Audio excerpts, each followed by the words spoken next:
Hello everybody and welcome to the next episode of the Bracket Battle. If you don't know what the Bracket Battle is, it is a head-to-head double elimination tournament of all the Treachery cards, right now just the Treacheries, through Arkham Horror, the card game.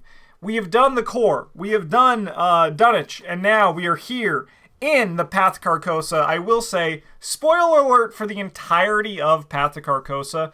I'm going to be talking about every Treachery, every scenario, every detail, without any concern if you may or may not be spoiled by it. So if you don't want to be spoiled, I suggest you kindly like, comment, subscribe, and leave. I mean that in the nicest way. I heard some people say that these videos were too long. You know, it's crazy for Justin to spend 2.5 hours talking about 36 cards. So I'll try to go a little bit quicker for this next one, especially on like rematches. However, I like to hear the sound of my own voice, so you might just be stuck with me. This is the bracket. Once again, how it always works is I will randomly roll each of the Treacheries, and then we're going to go with a winner's bracket all the way till the end, and then we have a loser's bracket, and then a final match as they go. If you don't know what double elimination is, it means they have to lose twice. I'm doing this because I like double elimination, you know? It's one of those things where just double elimination is a little bit more exciting to me. So why don't we dive in and go with our first match, which is Hunted by Byakhee and Walls Closing In. So Hunted by Byakhee is a test, foot 6.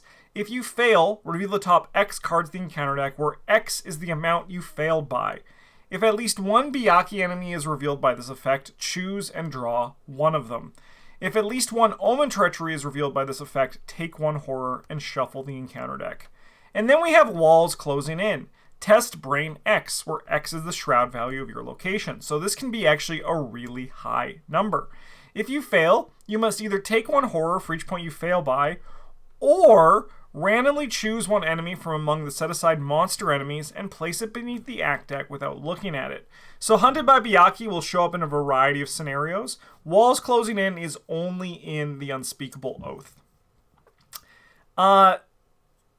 So the ceiling on Walls Closing In is really tough, right? Could kill you. Like if you're rolling banks and there's no monsters to shuffle in, and you are in like a 5 shroud location or even a 4 shroud location and you already have some horror on you, this thing could just delete you outright. Notably though, I've never been in a situation where the monster deck actually runs out, like the set aside monster enemies. It's pretty hard to lose out on those cards. So most of the time, you actually will just choose the mode for Walls Closing In that is easier, right? Like you'll just choose the one that is a little bit easier. Hunted by Byakhee is a little bit of a tricky card, because it reads like a Treachery, but it actually is. Oh, sorry, it looks like a Treachery, but it actually is. You draw a Byakhee enemy and you take a horror, right? Like that's kind of like what Hunted by Byakhee usually actually means. It says, hey, draw one of the top 6 Byakhee enemies and take a horror. However, you can sometimes get lucky and whiff on this card completely. I'll be honest, I'm actually not happy to draw either of these cards. Hunted by Byakhee usually has a lot more pressure than it reads on it. But Walls Closing In is a scary card. I think both these cards are relatively, like, not cards I enjoy seeing. But I think I am going to be giving the win in this one to Walls Closing In, just because I think that Hunted by Byakhee is just a little bit less spooky, in my opinion. Just a little bit less spooky. Okay, well, that was our first match. We got off to pretty good. Only 4 minutes into the video, so I would say that we're killing it. What I think I'm going to do for people at home as well is I don't think, unless it's been a while, I don't think I'm going to read the cards again on the second one. Maybe not. We're going to see how it goes. Okay. Next matchup, we have Twisted to His Will. Who is his? Well, it's Haster. Twisted to Haster's will. If there's no doom in play, Twisted to his will gains Surge. Otherwise, test Brain X, where X is the amount of doom in play. If you fail, discard 2 cards from your hand at random. Then we also have Dismal Curse, which I'm pretty sure is from Dim Carcosa itself. Is this Justin's favorite art of Haster? Yes. That is probably... The only other one that I is also the Haster art I love is the Haster art that is in... on the King in Yellow Arkham Horror 2nd Edition box. Alright, Dismal Curse. Test Brain 3. If you have no remaining sanity, this test gets +2 difficulty. If you fail, take 2 damage. 4 damage instead if you have a horror on you greater than twice your sanity. Okay, this one is honestly actually pretty easy. I will always want to discard cards instead of taking damage or horror. So this one is going to Dismal Curse, and I'm not even gonna worry about talking about Dismal Curse as a card until we get to a matchup that is a little bit spookier for it, because discarding 2 cards from my hand at random sucks, but I'll always do that instead of taking damage or horror. No matter what, it doesn't bother me, so I'm happy to do it. Also, discarding cards at random sometimes can lead you to discarding a weakness in your hand. So, that's kind of sick. That's kind of sick, right? That's what it's all about. While putting this together, though, I do think that the encounter cards as a whole are a lot easier in... the treacheries are a lot easier in this one than they are in Dunwich. Alright, matchup number 3. We have, sorry, I'm in the wrong matchup, so we're going to have to, you know what, I can live with this matchup. We can just run with it. All right, Spirit's Torment. Revelation, attach your location. After you leave attached location, you must either take 1 horror or lose 1 action. As an action, place 1 of your clues on your location, attached to an attached location to discard Spirit's Torment. And then we have Possession Torturous, Peril and Hidden. Secretly add Possession Torturous to your hand. If you have horror on you greater than twice the amount of sanity, you are immediately eliminated and killed. As an action, spend 5 resources, discard Possession Torturous from your hand.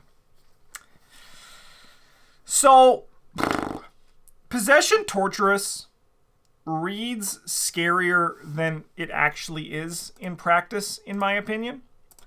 Mostly just because you're rarely in the situation, in my opinion, where you have twice your sanity. I think that that's just to put the fear of God in you, you know?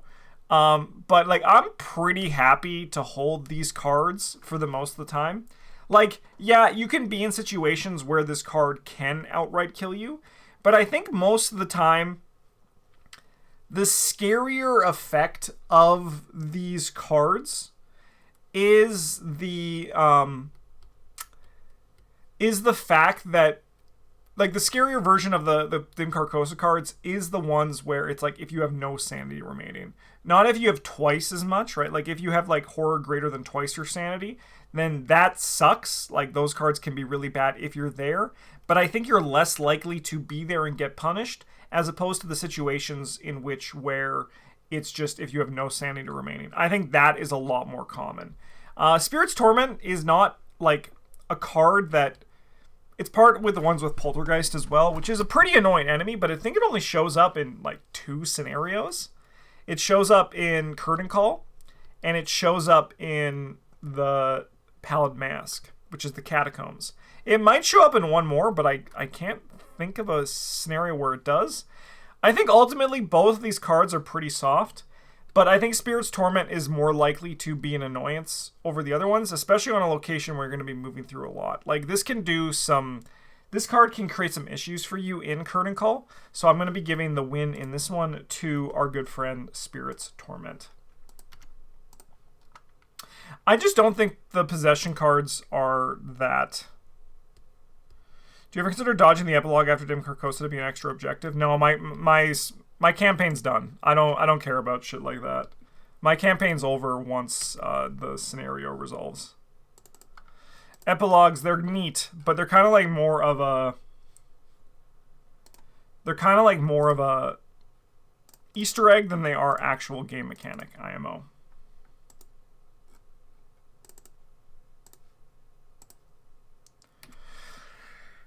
What the heck? Why is this card fucked? Alright, well, don't mind the Whispers and Anxiety being a little bit broken. But we have Whispers in Your Head Anxiety. Peril Hidden. Revelation. Secretly add Whispers in Your Head Anxiety to your hand. You cannot trigger Lightning Bolt abilities. As a double action, discard Whispers in Your Head Anxiety from your hand. Worlds Merge. Oh, these are the scary ones. Okay. Yeah, these are the spooky ones. So these ones are from Black Star's Rise. If I had to point to what I think are the front runners, it would be this one and also Crashing Floods. Those are like, I think, the two that are a bit of the front runners of this, unless we see any other surprises. Because these are the cards I think about when I think of Path to Carcosa. So, Test Brain 3. If you fail, if Agenda 1C is in play, take 1 horror and discard a card from your hand. If Agenda 2C is in play, take 2 horror and discard 2 cards from your hand.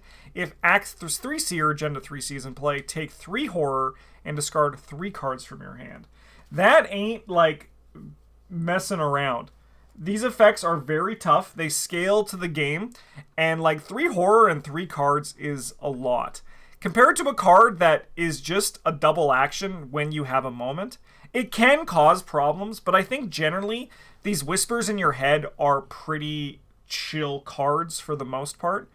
And World's Merge is on Black Star's Rise, which, if you don't know because you're too good at the game, is actually a campaign ender. If you lose Black Star's Rise, that's it. Your campaign is finished, and World's Merge is one of the 2 cards that's going to do this to you. So, we're going to give it to the card that I think is actually, like, freaking terrifying. It's terrifying, yo. Card's nuts. Alright.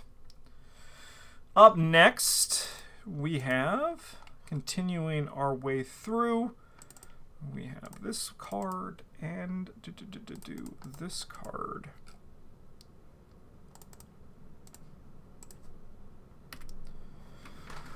All right, Peril. This is Led Astray. Peril, you must decide. Place 1 of your clues on a cultist enemy. Place 1 doom on the current agenda. This effect may cause the agenda to advance.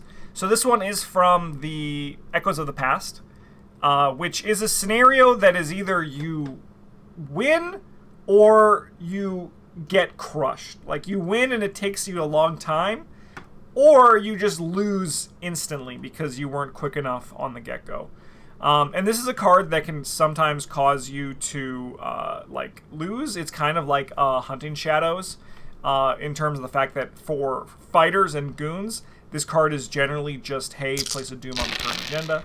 Time Roller, 53 months at the Golden Table. Thank you for using your Twitch Prime. The King's Edict. For each cultist enemy in play, move 1 clue from that enemy's location to that enemy. Until the end of the round, each cultist enemy in play gets +1 fight for each clue and or doom on it. If no clues are moved by this effect, the King's Edict gains Surge. I really like the design as a whole for the King's Edict.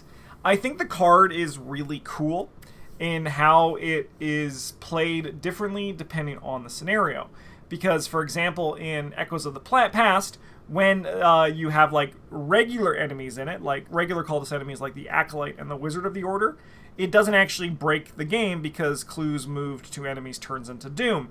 However, if you're doing just with the encounter set that this comes in, when you have the Agent of the King and the Fanatic, those cards are... the clues on them just stay clues. I think the design for it is quite elegant, and I love how it can, like... doesn't break the game in the scenario where it does come up. But I think generally the card for the most part is pretty fine. It's one of those things where I've had situations where the King Edict has caused problems where suddenly, oh shit, this cultist we were trying to fight has like 7 fight right now, so we have to like spend more resources to do it. But I think spending resources is generally what you expect from an encounter card, so that's pretty fine. Spending the resources is a lot better than like losing resources or taking damage or horror.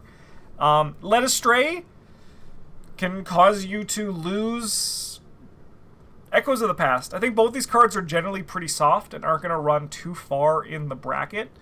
But I'm going to give this one, I think, just barely to Led Astray. Because I think Led Astray actually kind of does something, while King's Edict kind of just, in my opinion, for the most part, doesn't. King's Edict can help get victory? How can it help get victory? It doesn't search for a cultist, right? It doesn't search for a cultist?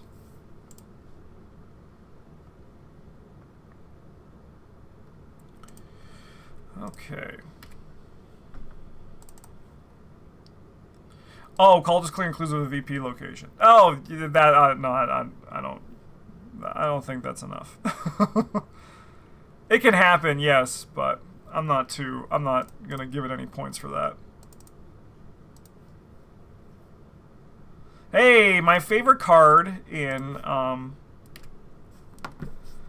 Pat's Carcosa here. Alright, we got Gift of Madness Pity.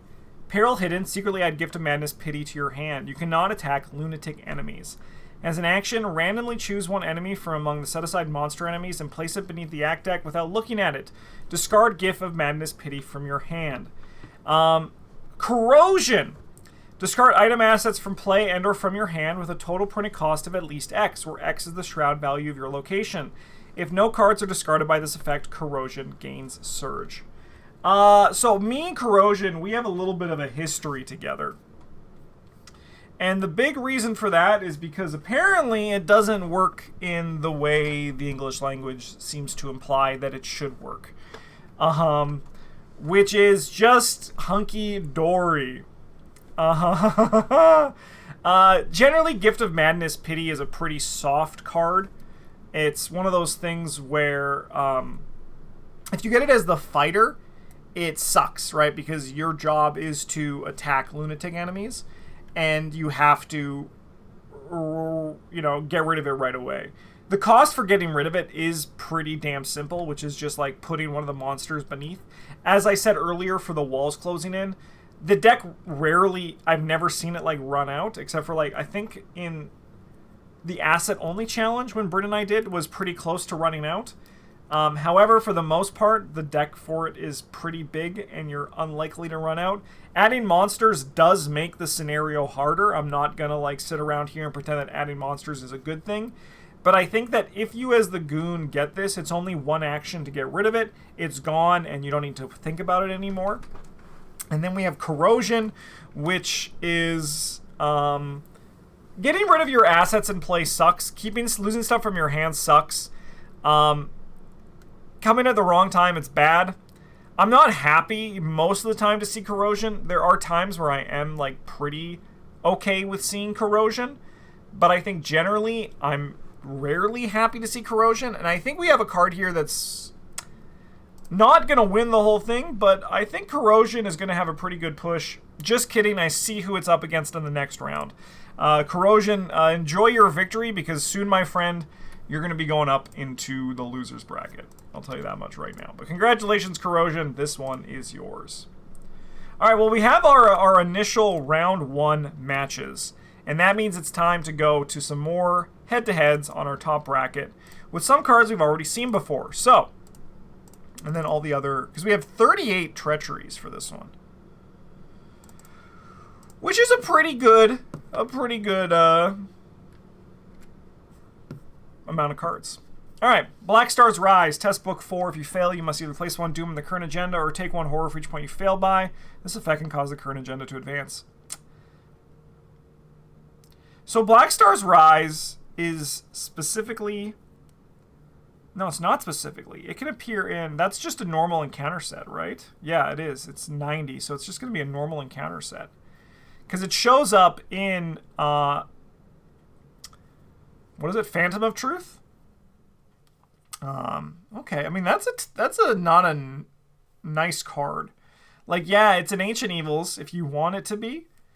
And it's also just like a a loaded Rod and Remains if you don't. So, like, neither choice is optimal.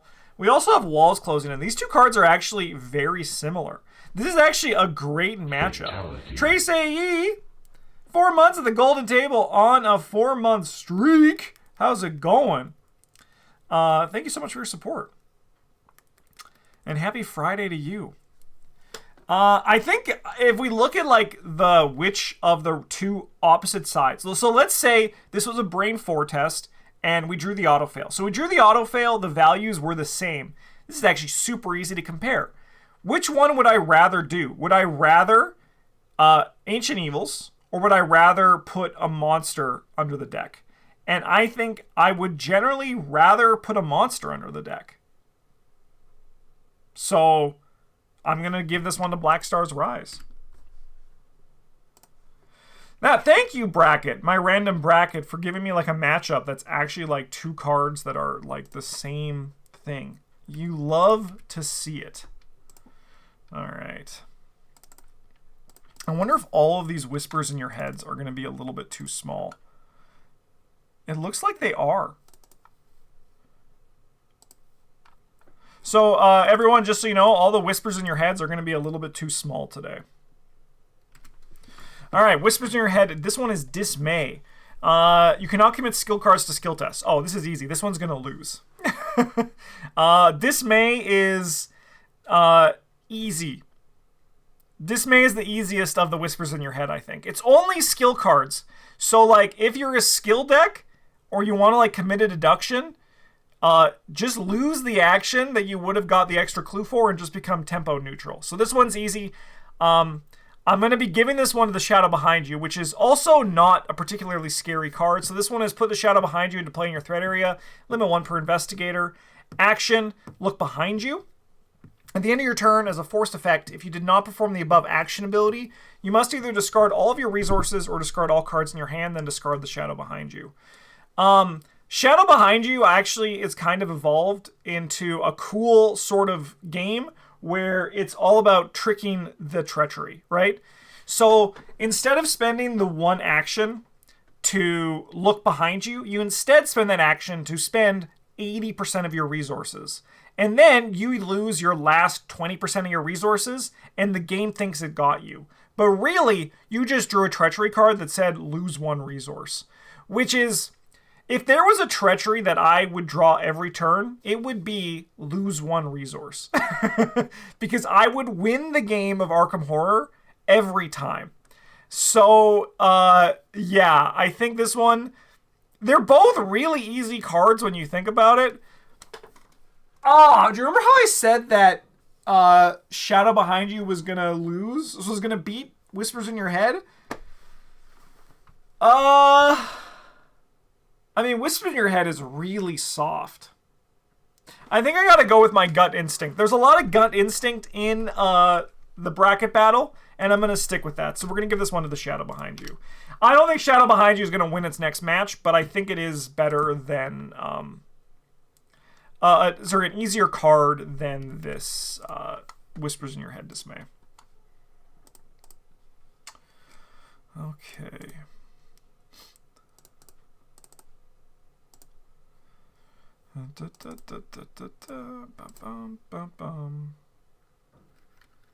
Okay. Whispers in Your Head Doubt. Peril Hidden. Revelations. Secretly add Whispers in Your Head Doubt to your hand. You cannot play events. As a double action, you can discard this. And then we also have Descend into Madness, Surge. If you have at least 3 horror on you, you lose 1 action. This is an interesting matchup. I do think that Whispers in Your Head Doubt is probably one of the hardest of these. Like one of the ones that I want to see the least. It's probably the move one is the one that I want to, is like, I think the hardest of the Whispers in Your Head. But I think generally there are times... I think, like... So the skill card one is going to affect mostly skill decks. The Lightning Bolt one is going to affect, I think, a good chunk of decks.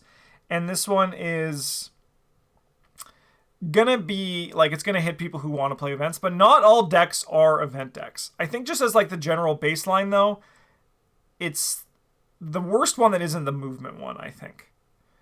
For some reason, I always get Whispers Doubt when I have the Agnes Weakness in hand. Yeah, that's a pretty good 1-2 punch from the game. Just spend your whole turn getting 2 weaknesses out of your hand, essentially. Descendant to Madness is super soft until it isn't. And that's, like, tough, right? Like, I know people always... I mean, maybe I'm building my own straw man to punch here.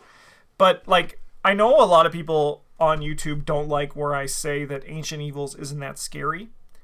And like compare this to Frozen in Fear, which I think is harder than Ancient Evils, because I think that 3 actions, losing three actions that never were is softer than a 2-action turn. But it's one of those things where, like, a 2-action turn, they're not fun, right? Like, they're like, it's crazy. Losing 33%, like, losing 33% of your turn is worse than losing, like, 100% of your turn, funnily enough. Like, losing to an Ancient Evils. I think I'm gonna give it to... I see Blue Star asking about the Usher scenario, but can't find it on YouTube or here. Yeah, so the VOD is probably deleted, and the gameplay isn't up yet. I have no current plans for that video to go up right now, but it might go up in the future, or it might go on our Patreon. Game days, I kind of just, like, I put them in the Disney vault, so to speak. So it might not actually go live. It might become a Patreon exclusive one day.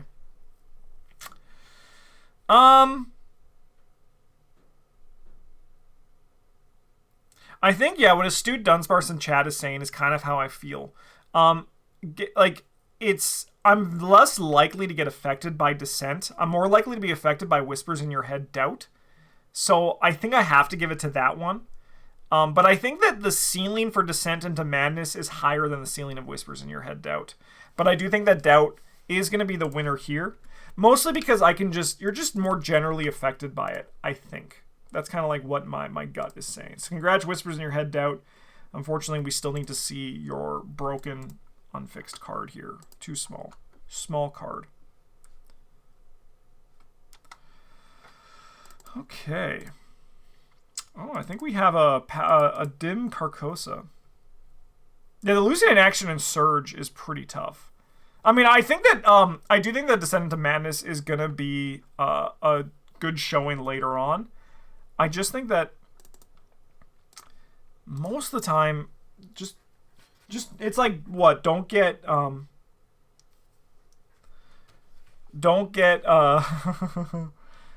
3 horror. You know, skill diff, right? Realm of Madness. Discard cards from play and or from your hand with a total printed resource cost of at least X, where X is the amount of horror on your investigator. If no cards are discarded by this effect, take 2 horror. Whew. That's like Corrosion, but it affects everything, which makes it actually generally kind of easier. Then we have Twin Suns, test book 4. If you fail, you must either remove a doom from the agenda for each point you fail, or, sorry, you must either remove a doom from the current agenda or take 1 horror for each point you fail by. So this one is like a reverse. This one's like very similar to Black Star's Rise.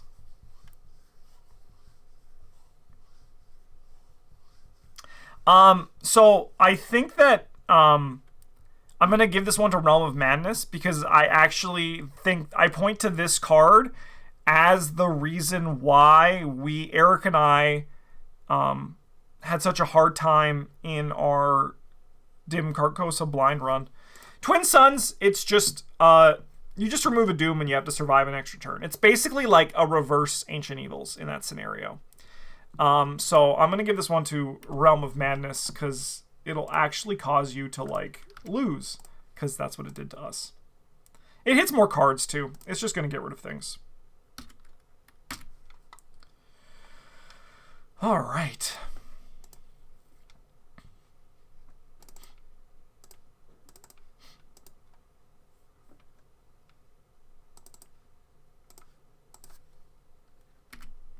Alright, Fine Dining. This is a peril. You must either place 1 of your clues on a bystander asset or take 1 horror and 1 damage. And then we have Dismal Curse. We've seen this one before. I'm going to have to read it again because I didn't really talk about it too much in the first one because it just beat Twisted to his will. Test Brain 3. If you have no remaining sanity, this test gets +2 difficulty. If you fail, take 2 damage. 4 damage instead if you have horror on you greater than twice your sanity. Oh, I mean, this card's pretty chill, right? I mean, sorry, like this match is pretty chill. It's the Fine Dining is not too bad. Like, if you have a clue and you're okay with putting a clue on a bystander, put the clue on the bystander. Taking a damage in a horror is somehow generally easier than taking 2 damage or 2 horror, for the most part, even though the spread is still pretty out there. Yeah, if it's one you've already interviewed, I mean, like, the worst part about it is that it potentially loses some victory from you. Like, that's the thing about that sucks about fine dining. It just, like, you can lose some victory, and you'll have to, like, do the actions again to get it back. But for the most part, like, if you don't want to do that, just take a damage and a horror. So we're going to go with Dismal Curse on this one. Congratulations, Dismal Curse. I think you are a scary card, but you're kind of also just riding on the backs of your opponents. Okay. We're here in Torturous Chords versus the Pit Below. Test Brain 5. If you fail, put Torturous Chords into play in your threat area with 1 resource on it for each point you failed by. Each time you play a card, increase the cost of that card by 1 and remove 1 resource from Torturous Chords. If Torturous Chords has no resources on it, discard it. Otherwise known as the anti-Bryn card. It always gets Bryn, and it gets Bryn bad. The Pit Below. Attach the location if there is no copy of the Pit Below attached. If there is, discard the Pit Below and it gains Surge instead. Attached location gets +1 Shroud. At the end of the round, each investigator attached location takes 3 damage. Discard the Pit Below. I think both of these cards I'm not happy to see either. I think both these cards do hit above their weight, so to speak. Pit Below generally is just usually an action task, right?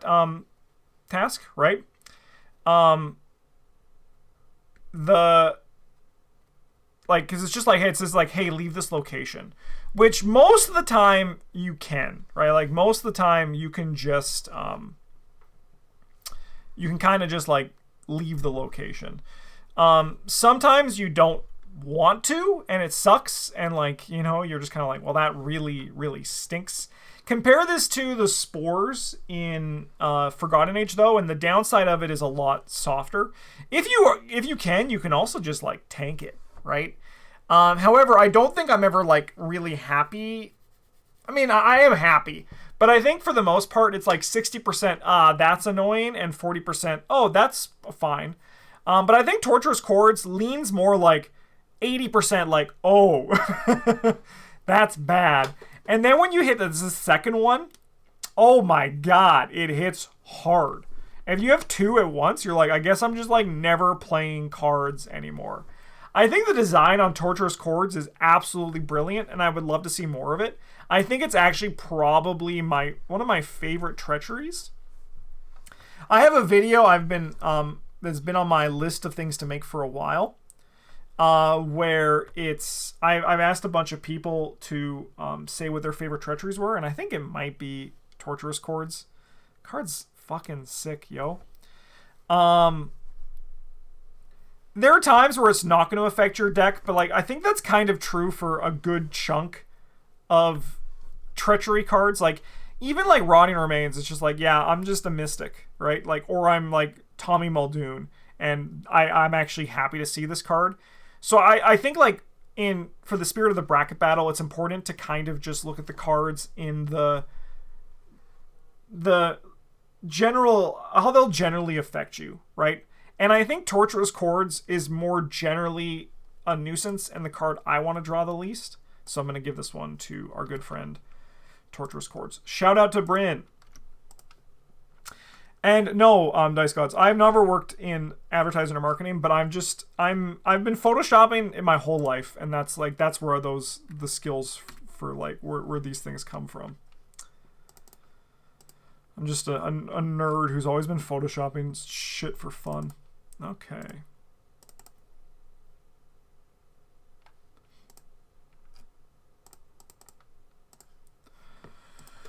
Okay.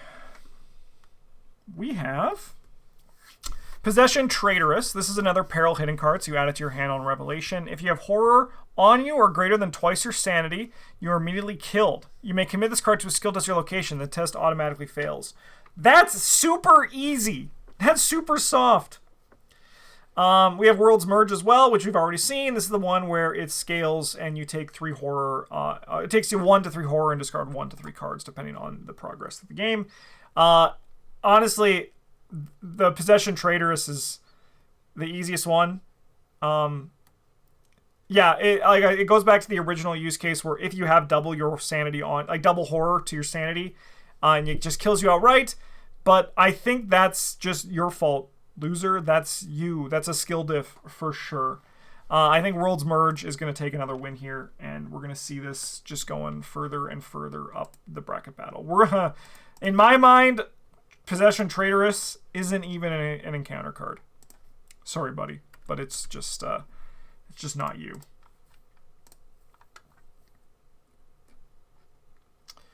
All right.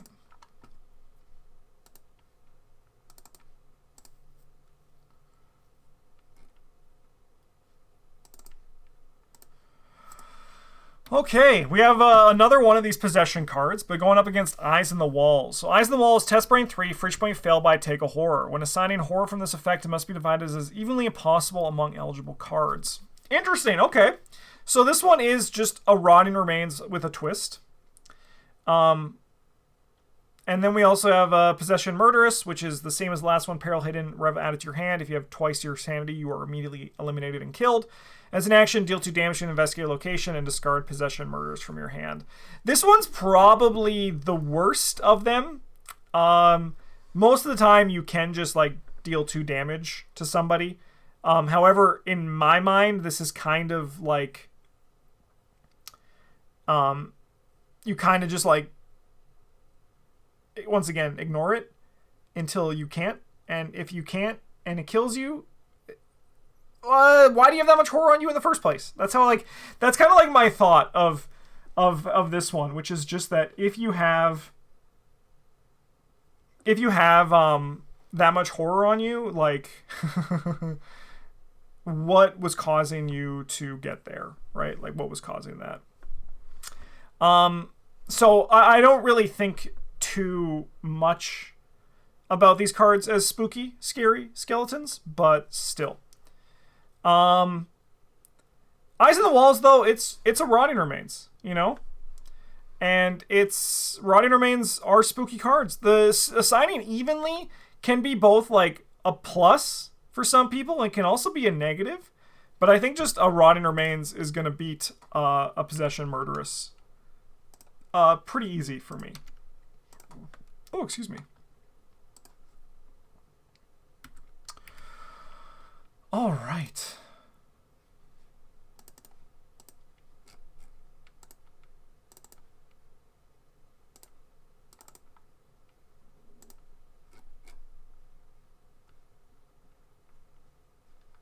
I know the alphabet. All right, we got Whispers in Your Head, Dread. Secretly added to your hand. It's a Peril Hidden card. You cannot move more than once each turn. Double action, discard Whispers in Your Head, Dread from your hand. Spirit's Torment is attached to location. Forced. After you leave attached location, you must either take 1 horror or lose 1 action. As an action, place 1 of your clues on attached location. Discard Spirit's Torment. So, I think that these cards are actually generally very similar. And you kind of like look at it, what would you rather have as a penalty for your movement? Would you rather not be able to move more than once in a turn? Or would you rather take a horror or have an additional action to move? A sort of frozen in fear-like effect. And I think that Whispers in Your Head is gameable, right? Like you can play around it for the most part. But when you can't, right? Like, I think that's kind of like where Whispers in Your Head, Dread kind of just comes up. Where for the most part, you can ignore the card. And, like, there's times where you can just move.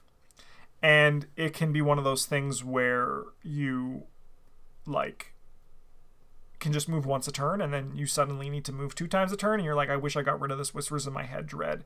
It's kind of like that one weakness where you discard a random card at the start of your turn, where you're like, I'm okay with this once, and then you're like twice, you're like, yeah, this is fine, and then you're like, I wish I got rid of this freaking card, yo.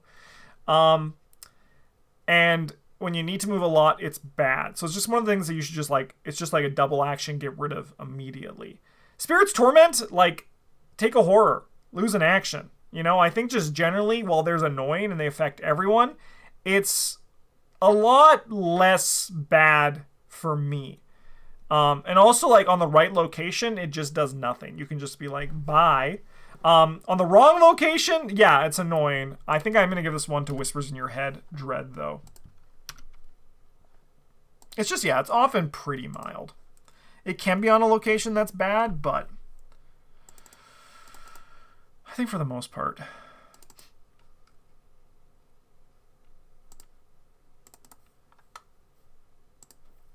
Oh, this is going to be a fun one. Okay, this round I think is going to be... There might be some contention about this one. We got Marked by the Sign. This is a peril. Revelation, test, bring 2. If you fail, take 2 horror.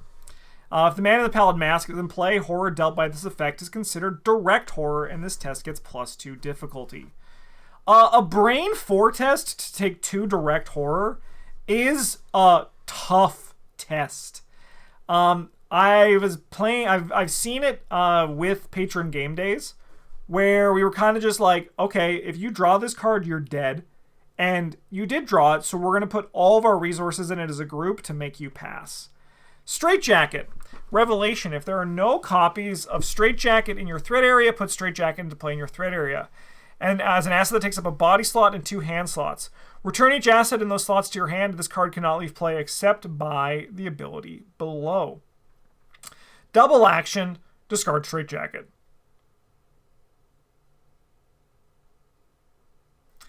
Straitjacket, yeah, it hits goons really hard. It hits certain people not at all. But I look at Straitjacket and do you know what I think? I think, hey, that's more ammo on my gun, baby. That's more uses of my old keyring, baby. Hey, that means I just get my magnifying glass back to my hand for hand size, baby. However, I have had it like actually also disarm you, and like that sucks. Like at the wrong time, a Straitjacket is killer. And it's I don't think Straitjacket. I'll be honest. I'm not happy to see either of these cards. Oh, dude, did we help someone with that test on this? Did we? Oh no, that was a different test. No, one of us would have noticed the peril for sure. This one's also peril. I think both these cards are tough, and I think whoever loses this match is going to continue on in the the losers bracket to make a nice resurgent. I think both these are tough encounter cards. But I think for the most part, for me, Straitjacket is annoying. Marked by the Sign can be scary. And I think that scary trumps annoying for the most part. So I'm going to give this one to Marked by the Sign.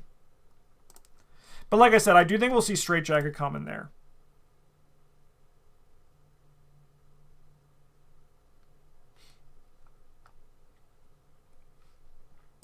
I mean, the answer to Marked by the Sign is just don't let the stranger be on the board. If the stranger's on the board, like, that's bad news bears. But just get chasing the stranger marks and it goes up a lot. I think both cards are tough, though. All right, the final act. This card better be good. But often it's not possible. It's true. It's true.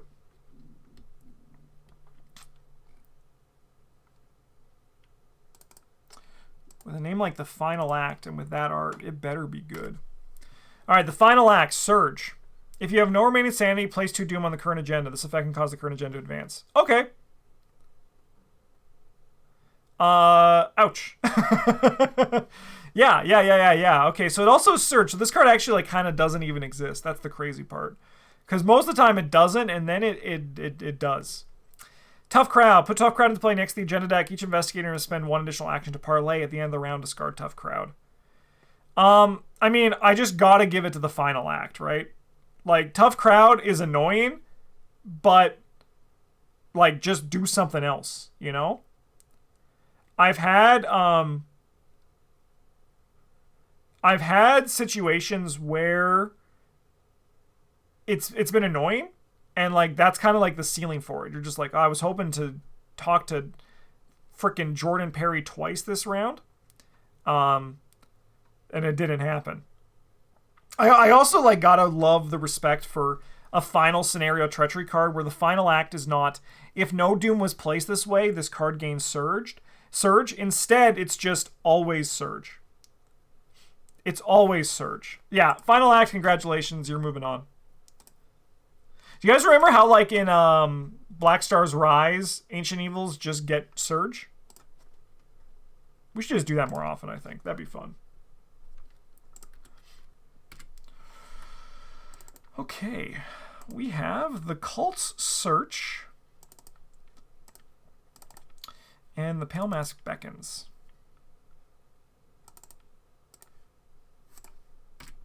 Alright, the Cult's Search. If there's a cultist enemy in play with Doom on it, move all Doom from each cultist enemy to the current agenda. This effect may cause this current agenda to advance. If there are no cultist enemies in play with Doom on them, search the counter deck and discard pile for a cultist enemy and draw it. Shuffle the encounter deck. The Pale Mask Beckons. If the man in the Pallid Mask is in play, he attacks each investigator in player order, regardless of his current location. If the man in the Pallid Mask is not in play, search his bearer's deck, discard pile for him, and draw him and shuffle his bearer's deck. Result of this effect, even if the bearer is currently eliminated, searching all out-of-play areas. I've never actually noted that reminder text on the card, which is kind of cool. So Cult Search is specifically for Echoes of the Past, and it's annoying. Pale Mask Beckons. I'm honestly pretty happy to draw the card. Getting the Stranger out's nice. Like, getting the Stranger out of your deck means that you don't need to draw him later, which I think is kind of cool. Like, dare we say, just kind of badass, yo. However, him being in play and, like, cycling through, and he attacks for a horror. Yeah, he attacks for 1 horror, I believe. Like, him hitting everybody, I love effects that kind of, like, hit everybody at the same time. Those are, like, really fun encounter cards to me. I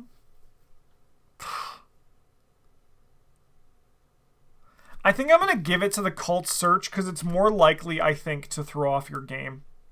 But I don't think either of these cards are going to cause any waves down the future.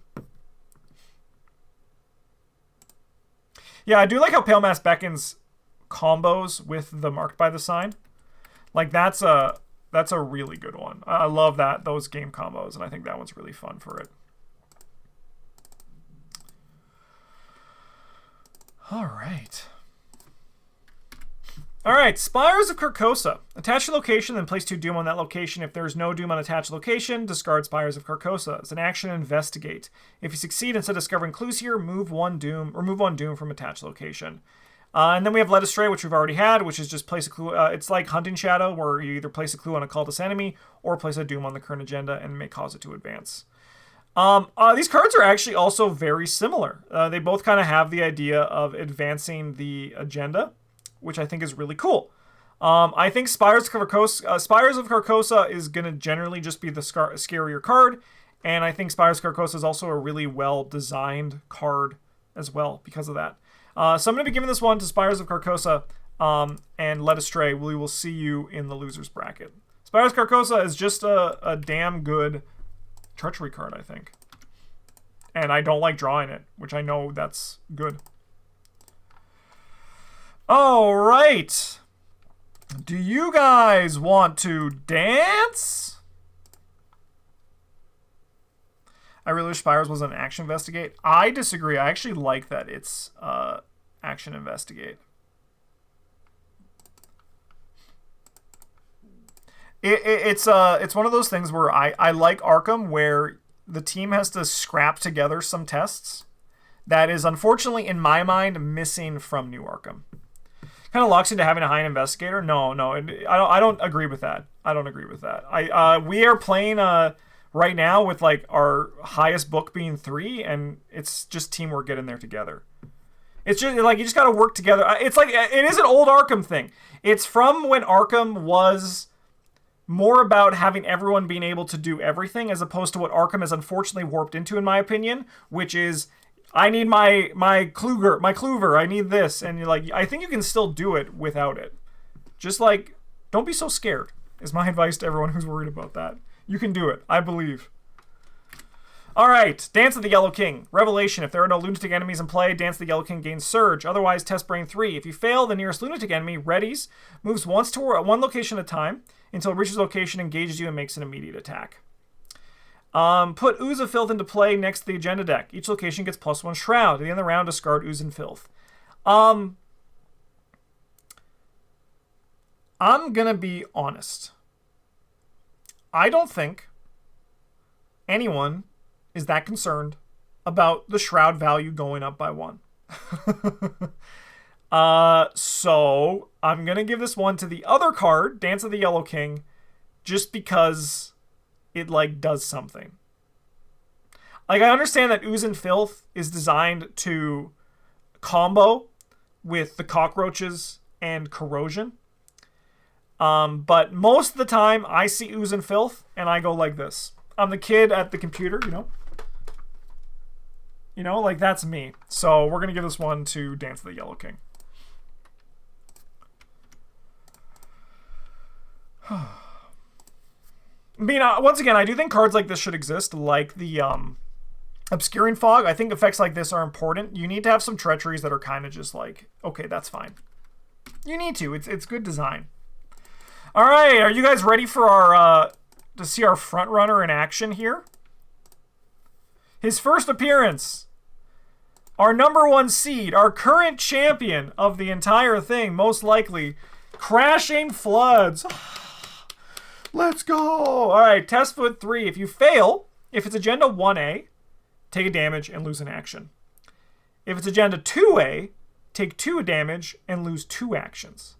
If it's act 3 or agenda 3A, take 3 damage and lose 3 actions. Versus Corrosion, which, as you know, you have to discard item assets from your hand and or play with a resource cost of at least X, where X is the Shroud value of your location. I think Corrosion is a tough card, and I did say in its first match that we were likely to see this one do a big run into the thinning in the winner's bracket, but then I saw who it was facing, and Crashing Floods is, in my mind, like, actually now seeing every other card. Spoiler alert, Crashing Floods is going to win this whole bracket. Crashing Floods is, in my mind, the scariest card that we have in this set. So, congratulations, and we'll see you. Crashing Floods has caused me to lose twice. It has eliminated me in my campaign twice, which is crazy. Like, that's a great rate for this card to have that sort of success. So congrats, Crashing Floods, and we will see you further into this. All right, this is our last winner's bracket battle, and these are the last 2 cards that we have yet to see, and we have seen every other card. Gift of Madness, Misery. So this is a peril hidden, secretly added to your hand as its revelation. You cannot trigger action abilities on locations. As an action, randomly choose 1 enemy from among the set-aside monster enemies and place it beneath the act deck without looking at it. Discard Gift of Madness, Misery from your hand. And we also have Deadly Fate, Test Brain 3. If you fail, discard cards to the top of the encounter deck until an enemy is discarded. You must either draw that enemy or that enemy attacks you from the discard pile. If no enemy is discarded, take 1 horror instead.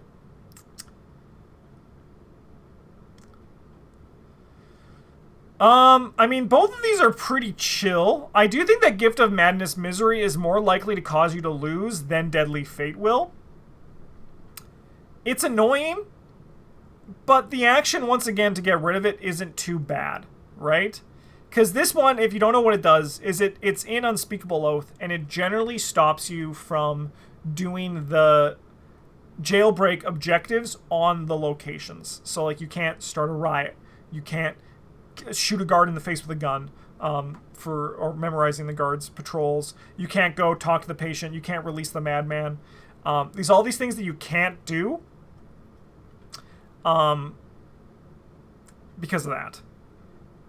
And, like, that can be bad, but it also, you can just draw it at the right time and be like, hey, just so you know, I'm not helping with this anymore. You know, it can just be like, that's not me. I'm not here to help. The resign is also covered by it. It would be, yeah. You also can't resign when you have it. So, like, it basically turns your resign into a double action at the end, which can be bad depending on how it goes. If you're, like, really swamped for time. I just look at Deadly Fate, and I also, like, don't see the problem with it, right? So, let's say you don't want to get attacked by the enemy. You draw the enemy. You're the goon. You just draw the enemy. This basically just says, hey, draw an enemy. If you don't want the enemy and you can survive the attack, it just attacks you. I think this is going to go to the misery for sure. I think this is going to misery. Okay. We're off to the loser's bracket, but let's just check to see how it's going first, shall we? Get these sponsors out of here. Okay. Whew. But now we're going to start seeing some cards get eliminated here. And it should be a great time because of that. We love it when cards get eliminated. And this is our winner's bracket up here. Our top, what? 4, 8, 12, 16. Top 16. Keeping it going. Keeping it strong. Yeah. All right. So, first one here.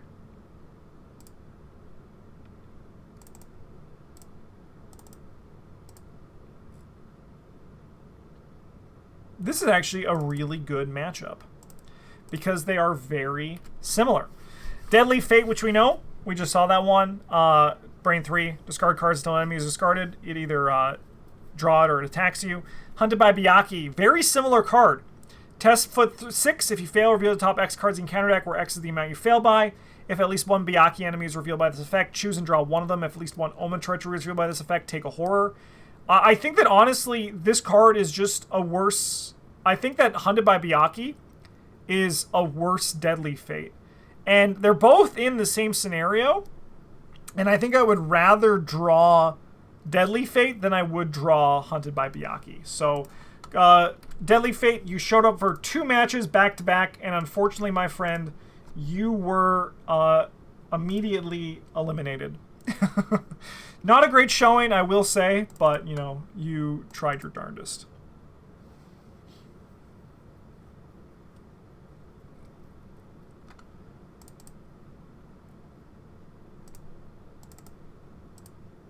Yeah, because, like, Hunted doesn't give you the choice like Deadly Fate does. Anything that gives you a choice is generally gonna be easier. Oh, look at this King in Yellow art. All right, the Pale Mask beckons. This is one where we find the man in the pallid mask, and we have to... You draw him, or if he's in play, he attacks everybody, and then twist it to his will, where it's just... You test Brain X, where X is the amount of doom. And if you fail, you discard 2 cards from your hand at random. Again, like, this is just usually a me thing, and I understand that certain people respect their cards. Or rather, am I, dare I say, too attached to the cards in their hand. And I think I'm going to give this one to the Pale Mask Beckons. I'm honestly always happy to draw Twisted to his will. Like, yeah, there are times where I'm like, ooh, I really don't want to discard these cards. But if I do, I'm still going to win because my encounter card actually didn't do anything to me. So I'm going to give this one to the Pale Mask Beckons. Sorry, Twisted to his will. Your art's amazing. Your effect, not so much. But your watch has ended. You may go chill for a bit. All right, I think we all know who's going to win this match. This next one we have here. I think we're all going to be pretty happy about calling this one. We have Straitjacket, which is the one that removes your body slot and hands and puts them in your hand, versus Anxiety, which everyone has. We all have some form of anxiety for sure. But in the game, it only stops you from triggering lightning bolt abilities. So as a double action, you can discard it. And I think that it's annoying, but, like, get rid of it. And you get rid of it, and you don't need to spend more actions to play the things that went back into your hand or the tempo that you lost because of it. So we're going to give this one to Straitjacket. Anxiety, get out of here. Get your small, weird, misshapen cards out of my battle bracket. So congratulations, Straitjacket. this one is all you. Oh, look at this! Are you guys ready for the matchup of the century? Who could have seen this coming? Two guys, same pose, same glowing yellow eyes, possessed by Haster. So, it's either deal 2 damage to investigate location or spend 5 resources.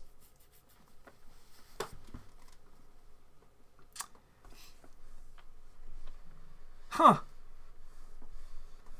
Which one of these would I rather draw? I'd rather draw the deal 2 damage. It's just generally easier to get rid of, right? It's just like generally an easier card. So, yeah, like I'd rather deal 2 damage to someone than spend 5 resources. So that's why this one has got to go to Torturous.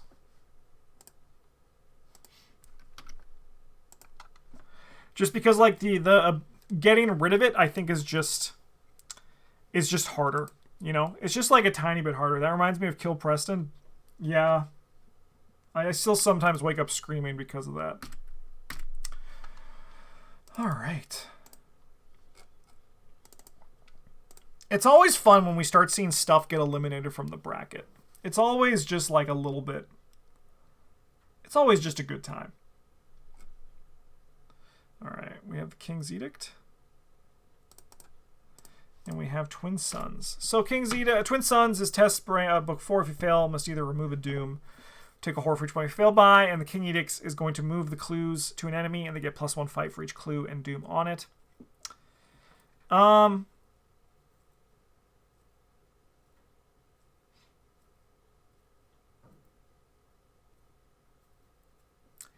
I mean, Twin Suns is not that scary. Just pass the test. And if you don't, just remove the doom. If you fail by 2, take 2 horror if you're worried about the doom. King's Edict, I think both these cards are pretty soft generally. But I think the King's Edict is going to be our winner here. Once again, I'm trying to go quicker and not just spend too long talking about the loser's bracket. So I'm going with what the gut instinct says here. And the gut instinct says for that one, King's Edict is the scarier one.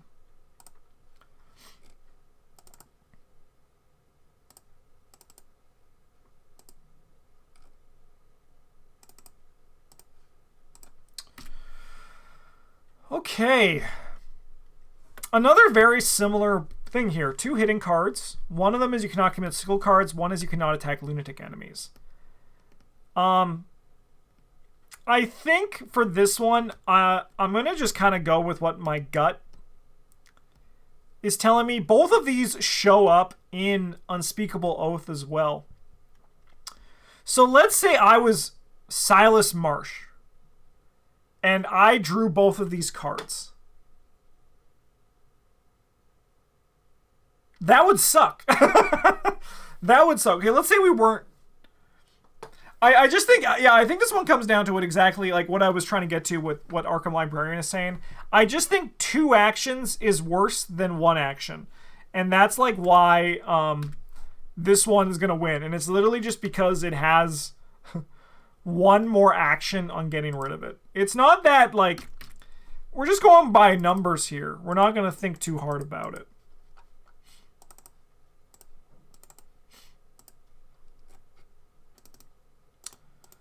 Okay, keeping the losers bracket going, we have Corrosion and Hunted by Byakhee.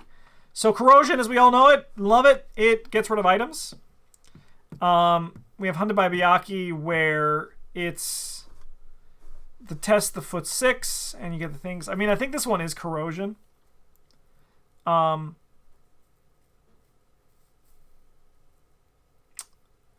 Four-player games, you do have a limit. You can only do it 7 times. It is true you can only do it 7 times. But I do think that, once again, in 4-player games, you are more likely to get ahead on tempo. And stuff like that, I think, is going to matter less. You just, like... And also in a 4-player game, I think you're more likely to hit someone who... It's more likely to hit the Clover who just holds it forever, right? I think it goes both ways for 4-player games. You can lose all 7 monsters, or it can just sit in your Kluver's hand forever and no one fucking cares, right? So I think there's that to it as well. So then it kind of just cancels each other out. No more. I mean, this one's Corrosion. I think Hunted by Byakhee is like a good card, and it brings the noise, but I do think that Corrosion is one of the notable cards from this encounter, like from this whole expansion. So I think it deserves the juice. It deserves to win because of that.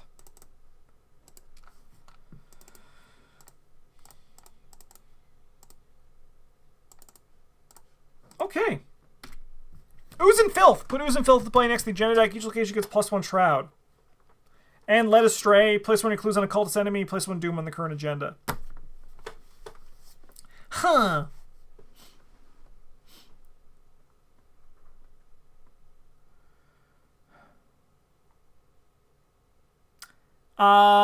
Copy everything I said about Ooze and Filth previously. It doesn't do too much. It can combo you. Like, you can draw an Ooze and Filth into a Corrosion, and now you're suddenly, like, you know, discarding an additional card because of that. But I think generally Ooze and Filth is super soft. We're going to go to Led Astray here to keep this going. Keep it going quick. I don't think there's much we need to worry about there. Okay.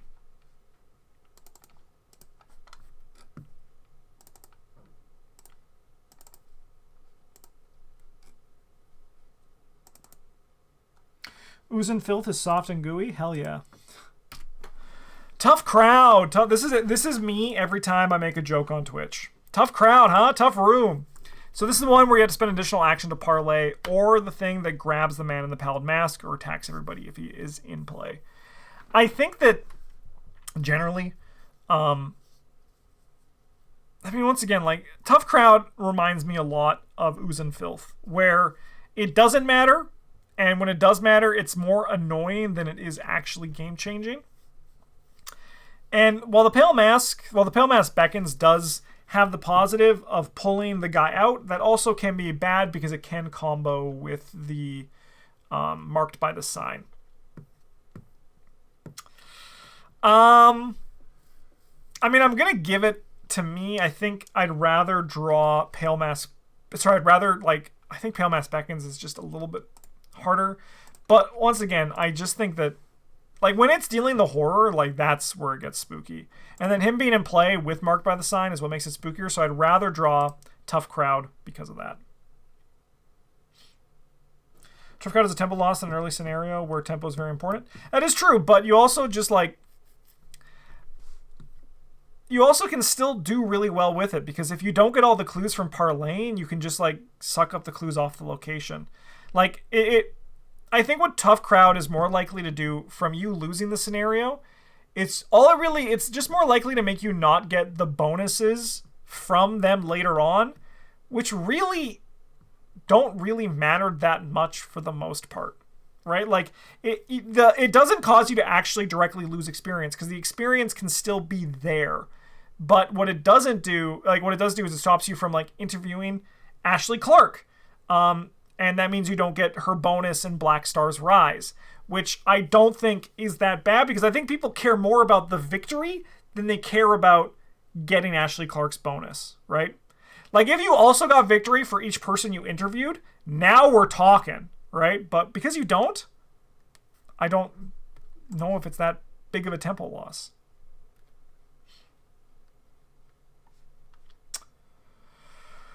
Okay, who am I? Where am I? What am I doing?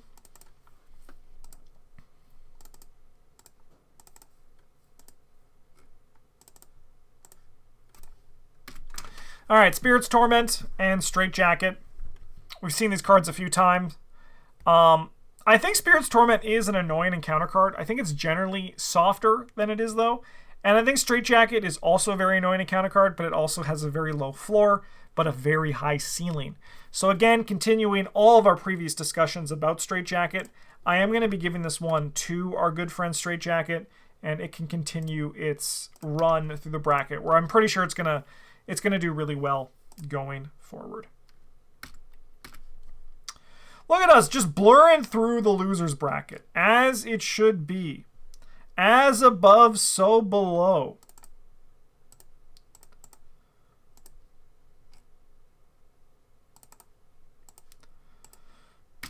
All right. Another rematch between these two white men. I mean, this one's easy. It's either the spend 5 resources or the one who got here on its position in the winners in the top bracket. Spending 5 resources is a lot harder than failing a test. Like, for example, a basic investigate. This card essentially says action discard this card. I don't know, man. I don't know what was happening with this one. This one does not have the same juice as all of the others. Not that I think Traitorous deserves to be as far as it is, but still.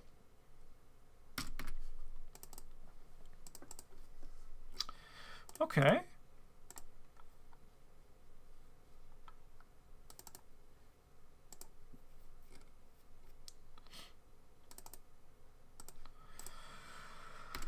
Okay.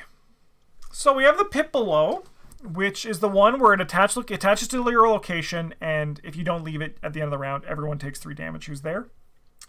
Fine Dining. It also increases the Shroud by 1, by the way. So Ooze and Filth, eat your heart out. Fine Dining. You must either place one of your clues on a bystander asset in play or take a horror and a damage. Interesting.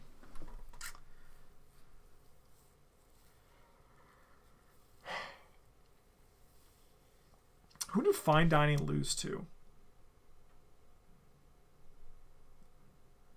It lost to Dismal Curse, which makes sense.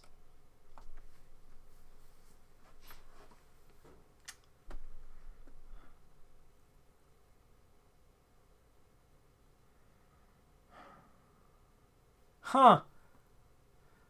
So I was trying to look at this losers bracket at the start of this, and even like before the video, I was like, I wanted to go with my gut instincts after reading the 2 cards and not spend too much time analyzing it. And funnily enough, maybe I'm crazy, chat, and you can agree or disagree, but my gut is telling me I would rather draw the pit below over Fine Dining here.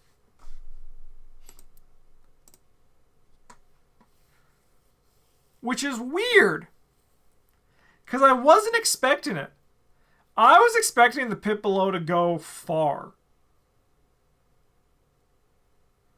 I don't know why. It's just like, what?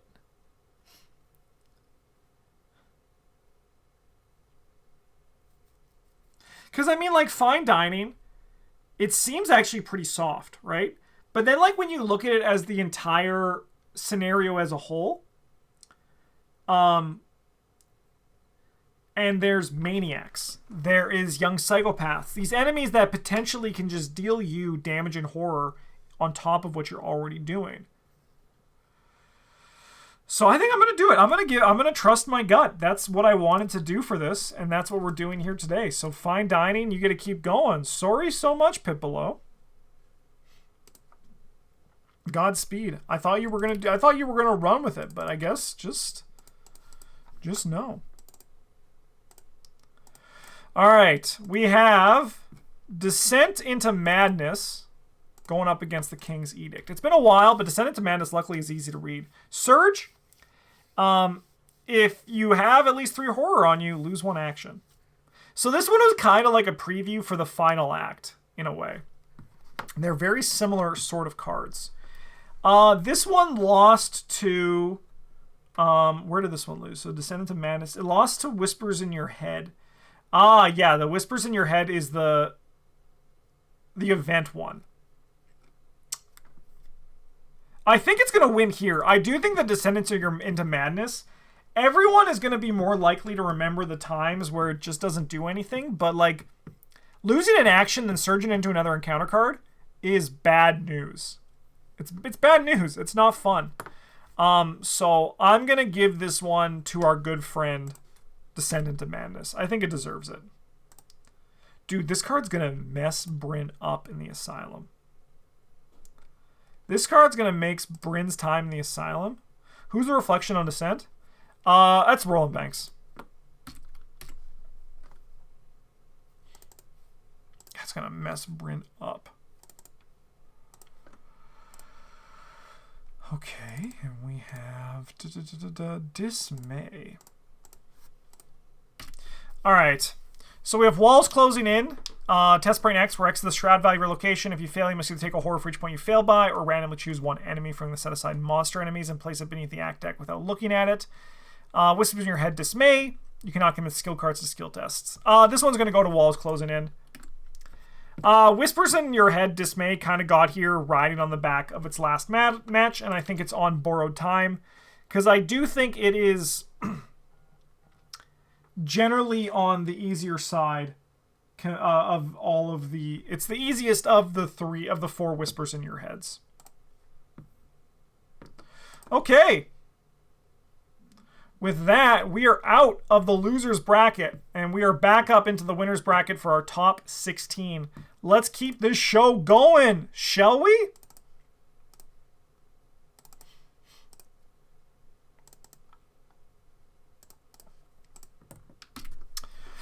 Oh, okay, so we have Black Star's Rise. This is the one where you test book 4, and you must either place a Doom on the current agenda or take a horror for each point you fail by. 4. Or Shadow Behind You, which, as we talked earlier, is actually not that scary of a card. So I don't think I'm going to spend too much time thinking about this.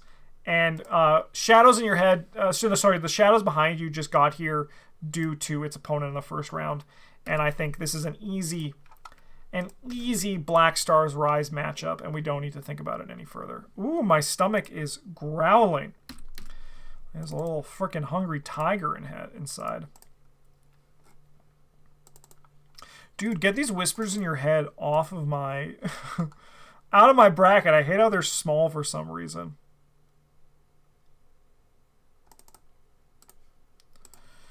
Okay. So Whispers in your head, Doubt. You cannot play events. That's the downside of this one. Realm of Madness is discard cards from play and or from your hand with a total printed resource cost of at least X, where X is the amount of horror on your investigator. If no cards are discarded by this effect, take 2 horror. I think this one is pretty easy. It's going to be Realm of Madness again. I think not being able to play events is bad, but I think just like having your board wiped is a good way to get a no good, very bad day.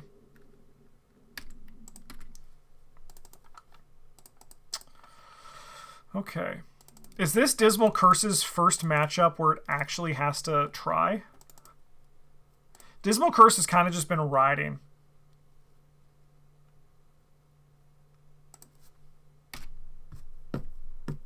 Alright, Dismal Curse. Test Brain 3. If you have no remaining sanity, this test gets +2 difficulty. If you fail, take 2 damage. 4 damage instead if you have horror on greater than you twice your sanity. And Torturous Chords. Test Brain 5. If you fail, for each point you fail by, put a resource, and you increase the cost by 1 and remove a resource every time you play something until there's no resources left. Alright, Dismal Curse. Yeah, Dismal Curse has kind of been riding, so we actually have to look at Dismal Curse now, I think, for the first time. So, a Brain 3, take 2 damage, is not an easy Treachery. Like, in my opinion, the hardest Treacheries in this game are the one that can slowly attrition you down to nothing, right? And this is one of those cards. Torturous Chords, on the other hand, is annoying, but is it going to kill you? And I think the answer to that is no. I think that Torturous Chords is more annoying than it is game losing. It's going to absolutely wreck your tempo, but in a good play, in a good world, it's going to wreck your tempo only for like 2 or 3 actions, right?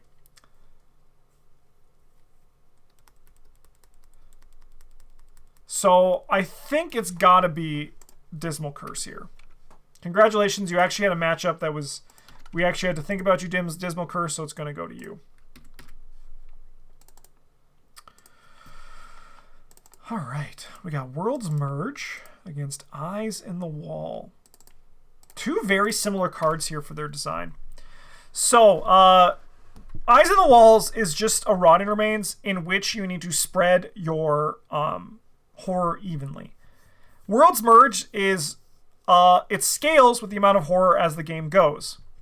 Notably, a card that says, if a card that's Brain 3, this should be obvious to everyone who's played Arkham, but a card that is Brain 3, take 3 horror versus take 1 horror for each one you fail by, the one that deals more horror is worse.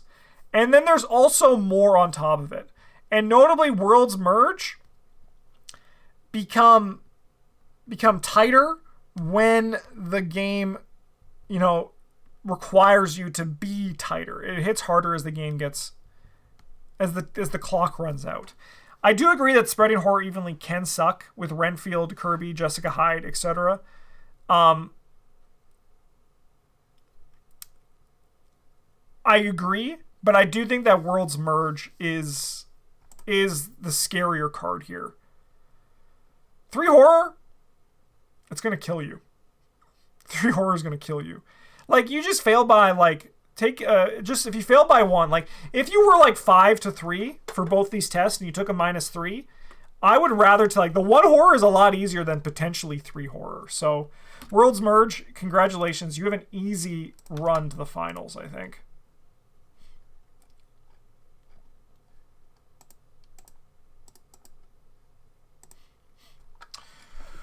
Okay. Oh, that's why I had it like this. I see what I did. Okay, I'm an idiot.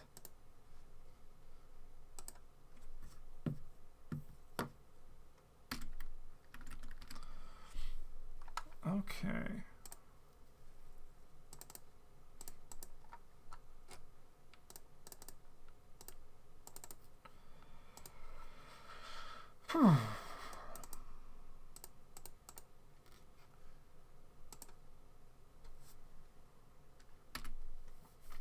Whisper in your head, Dread. Peril hidden. This is the one where you can't move more than once each turn, and marked by the sign Peril. Test Brain 2. If you fail, take 2 horror. If he's the man of the Pallid Mask is in play, it's direct, and it gets +2 difficulty. Dude, a Brain 4 2 direct horror is insane. The rate on that as a Treachery card is nuts. Like, that is a powerful card. I do think that Whispers in Your Head, Dread, the moving one, is still scary.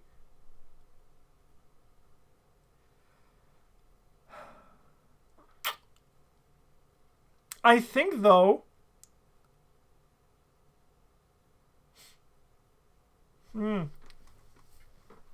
gotta think on this one, though. I have my gut instinct. My gut for the winner. But now I'm just, like, analyzing it, right? It in its test 2, take 2, ain't terrible. If you're a rogue, it's obviously worse. If you're a 3, it's scary.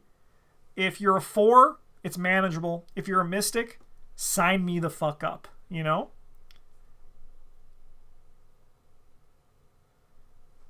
But it's not often that the man is in play, then you draw marked by the sign. I'll actually, in my experience, it's the opposite. I actually think the man is more in play for this card than not, for my experience with it anyway. I mean, I would rather just spend 2 of my actions when I have them than die. So I think I'm going to give this one to marked by the sign.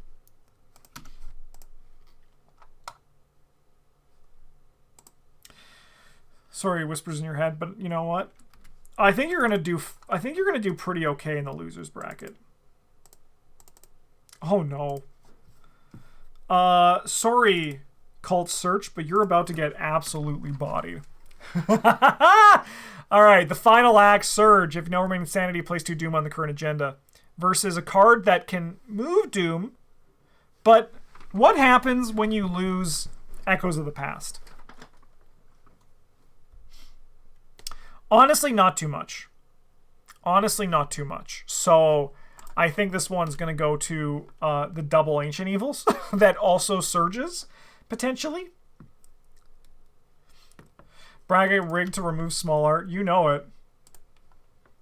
This is not a fair bracket battle. This is an entirely biased bracket battle from my perspective. And those cards now, they make me angry. Okay.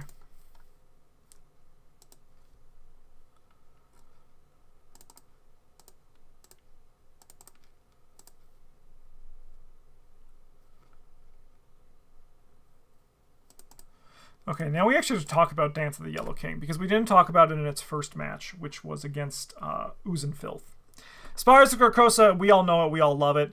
If there's no Doom on attached location, discard it, attach to, place 2 Doom on the location you attach it to. An action, investigate. If you succeed instead of discovering clues here, remove 1 Doom from attached location. Then we have Dance of the Yellow King. If there are no lunatic enemies in play, gain Surge. Otherwise, test Brain 3. If you fail, the nearest lunatic enemy readies moves. Once one location at a time until it reaches the location, engages you, and makes an immediate attack. There's some spooky enemies that this can trigger with. Obviously, with the party guests in the Last King, right? But also the Maniac and the Young Psychopath. They're not nothing. Though, like, the Maniac is actually a tough enemy. Because this guy moves 1 location at a time, which means he, like, he'll hit someone on the way. He also kills himself. The design on the Maniac is really good. And it's really juicy because of that. I also, yeah, no, it is definitely worth mentioning that, yes, this is actually something that we've talked about when we talk about Spires as well. It shows up in locations generally where Doom works differently. But it's still like, it still is in ones where you generally don't want to advance the act, or it's going to make you have to play longer in the case of 1/2 of Phantom of Truth. I do think I would rather see Dance of the Yellow King. Mostly because there's a lot more times I remember Dance of the Yellow King actually turning out to be a positive. Where I'm like, hey, I'm the goon. I will take that enemy from you, you know? So I think that's why I gotta give this one to Spires of Carcosa.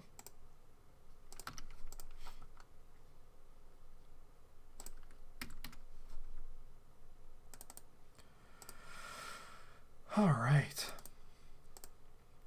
No, it doesn't matter, because it doesn't freaking matter at all. All right, so we have the Crashing Floods, which is the one that deals damage and steals actions from you, depending on how much you've the game scales at 1'3". And it also has going up against Misery, which is you can now trigger the action abilities on locations, and you can add a monster enemy. So I will take the second to respect that if you get Gift of Madness Misery and there are no enemies left in the deck, you cannot resign and your character is eliminated. I'll respect that. Crashing Floods, on the other hand, has caused me to lose campaigns. So again, Crashing Floods is just our front runner here. And I think that it's gonna just continue being the front runner here. Okay, well, why don't we keep this going with our losers bracket? But now we're going to start getting into hard matches.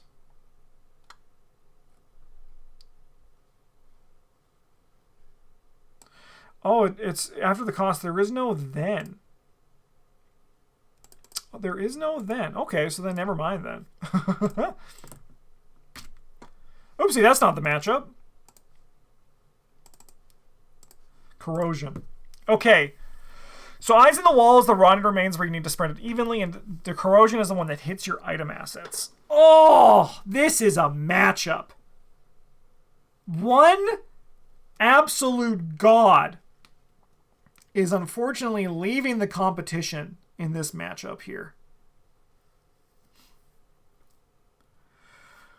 Ooh.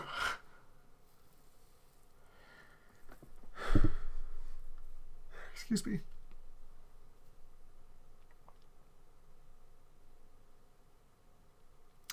Damn. This one's tough.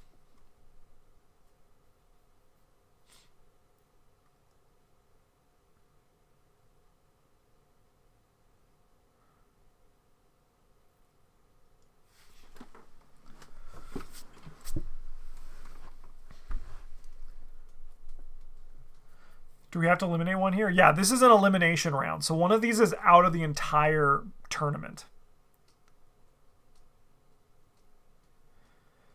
I'm also kind of with you. I think it is Corrosion. I think it's Corrosion. This was my gut instinct. I think just because, like, yeah, it's gonna like, as a whole, I think hit harder. So I think we're gonna give this one to Corrosion. I think Eyes on the Walls is scary, and I'm sad to see it go. But, like, just play Promise of Power. I know that sounds like you could just say, oh, just play Ward Protection and Corrosion. But I think that there's just generally more you can do to play around Eyes on the Walls as a whole. So that's why I'm giving this one to Corrosion. I mean, like, with Corrosion, you just keep stuff back in your hand. Or, like, be on low shroud locations where you have empty stuff to get rid of. But I think generally a lot of people don't do that kind of stuff with Corrosion, and it's just easier generally to play around Eyes on the Walls. I don't know. This was a tough one, so I'm actually sad to see one of these go, but the show must go on.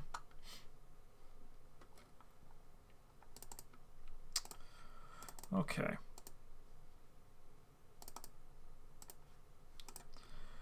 All right, we have Torturous Chords and Led Astray. So Led Astray is just, it's the Hunting Shadow. So place one of your clues on a cultist enemy, or place one doom on the current agenda. This may cause the current agenda to advance.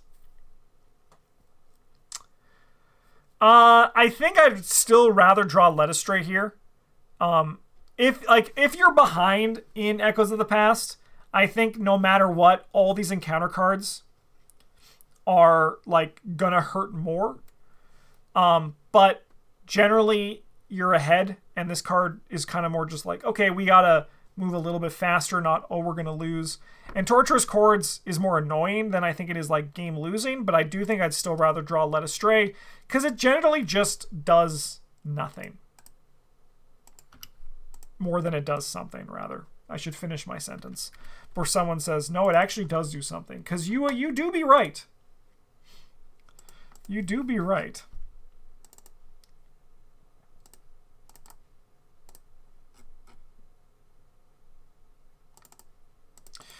All right, we have Whispers in Your Head Doubt. You cannot play events versus the Pale Mask Beckons, which brings out the man of the Pallid Mask from your deck. And he attacks everybody. I do think that the Pale Mask Beckons' journey is going to end here. I think not being able to play events is generally more annoying than this. In the right deck, it does nothing. In the wrong deck, it does everything. So I'm going to be giving this one to Whispers in Your Head Doubt. Congratulations, small annoying cards. You're going to continue your journey of annoying me. Again, I'm trying to go quick through the losers bracket unless, like, it's an actual spicy matchup, which this next one is not. This next one, I think, has a clear winner that we can all pretty much agree on. We have the Shadow Behind You, which is incredibly gameable. And if it's not, you just lose one action and then, like, game it next turn. Versus Straitjacket, which is actively super annoying. And I think that this one is going to go to our friend Straitjacket. Ooh, we have an interesting match coming up soon in the next part of the losers bracket. Okay.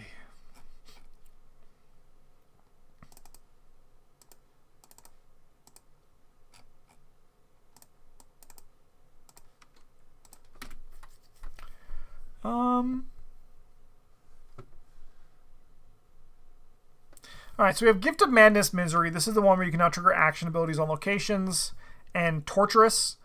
I think that I'm going to go with what I was talking about a lot earlier, where generally these cards, the Possession Torturous, like the Possession ones, aren't too spooky to me.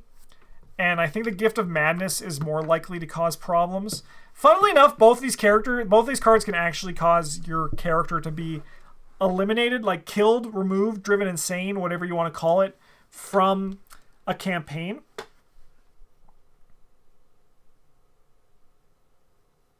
But I mean, like, here's the thing. When you're on Scenario 8, you're kind of like, yeah, I might lose. And I'm okay if I lose.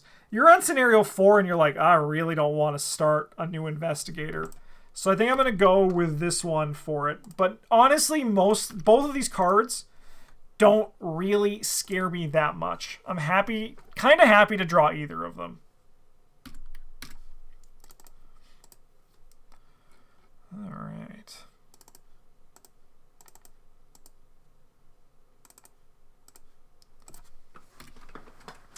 All right, we have Dance of the Yellow King. This is the one where you test brain 3, and if you fail, the nearest lunatic enemy moves, engages you, and attacks you. Versus Fine Dining, which is you must either place one of your clues on a bystander asset in play, or take a horror and a damage. I'm going to give Dance of the Yellow King the respect it deserves. I think that the card actually is kind of spooky. It is going to do what the choice you're probably going to take with Fine Dining. So for that reason, I'm going to give this one to Dance of the Yellow King, and it could potentially put you in a situation you don't want to be, where it sucks the lunatic away from the goon, and now the goon has to come and save you. If you're the goon, it can be positive. Dance of the Yellow King does have some upsides there, but it's not always the case.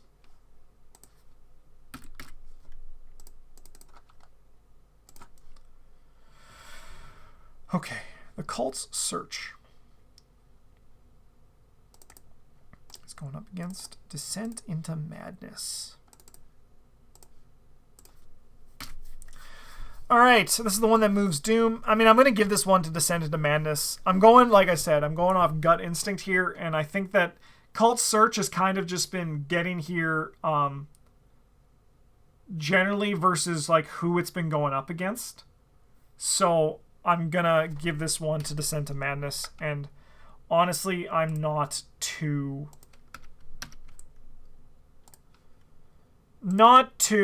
bothered by that. I think that's a pretty easy matchup in my opinion.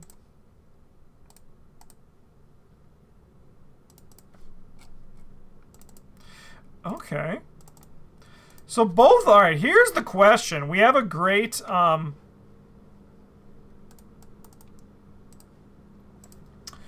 matchup here because both of these cards are actually in the same scenario. They're in Unspeakable Oath. So Whispers in Your Head, Dread. You cannot move more than once each turn. Or Walls Closing In, Test Brain X, where X is the shroud value of your location. If you fail, you must either take a horror for each point you fail by, or randomly choose one enemy from among the set-aside monster enemies and place it beneath the act deck without looking at it. So, I'm playing Unspeakable Oath. Which of these two cards would I rather draw? Well, that's pretty easy. I would rather draw Walls Closing In like 100% of the time, pretty much.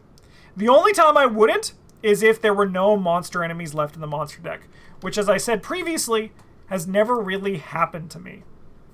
So congratulations, Whispers in Your Head. You get to keep going and making your small, awkward card even more small and awkward. I'm proud of you. All right, we have a few more matches in the losers bracket, and this one, we have to say goodbye to a fan favorite here. They're going to be eliminated from the tournament, as we have Corrosion going up against Torturous Chords. I think, funnily enough, these two cards actually fill a very similar sort of hole, where it's about to, it's like they just push you backwards.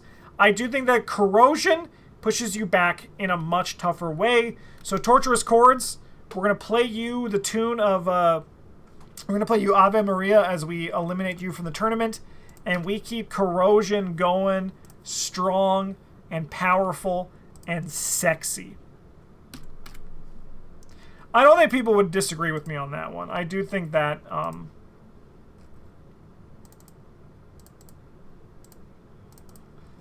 that one's a pretty easy choice.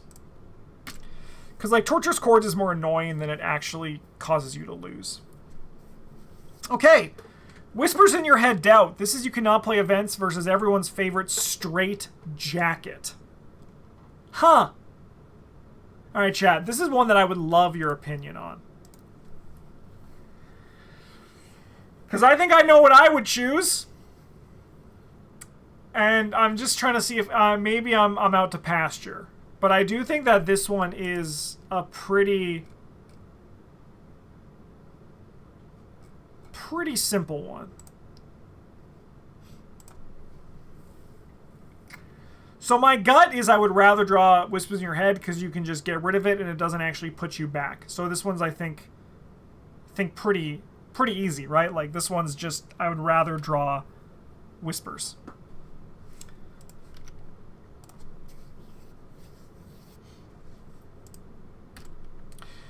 Remember on Patreon when I did one of the challenges, you always had to wear a straitjacket, and apparently it was a miserable time for everybody.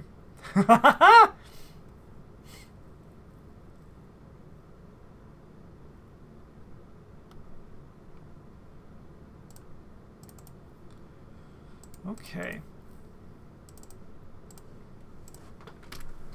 All right. We have the Gift of Madness Misery. You cannot trigger action abilities on locations versus Dance of the Yellow King. If there are no lunatic enemies in play, Dance of the Yellow King gains Surge. Otherwise, Test Brain 3. Why am I reading the card? Just out of instinct.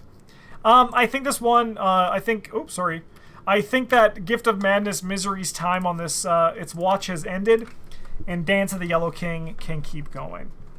While I don't think Dance of the Yellow King is a card that I would, like, never want to draw, I do think that it's like in the upper middle of the pack for scary encounter cards in this campaign. And I think it's doing a good job of showing that. Okay.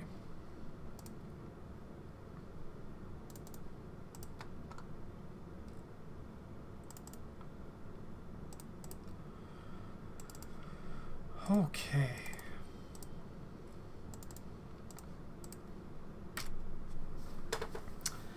Ooh, this is an interesting matchup.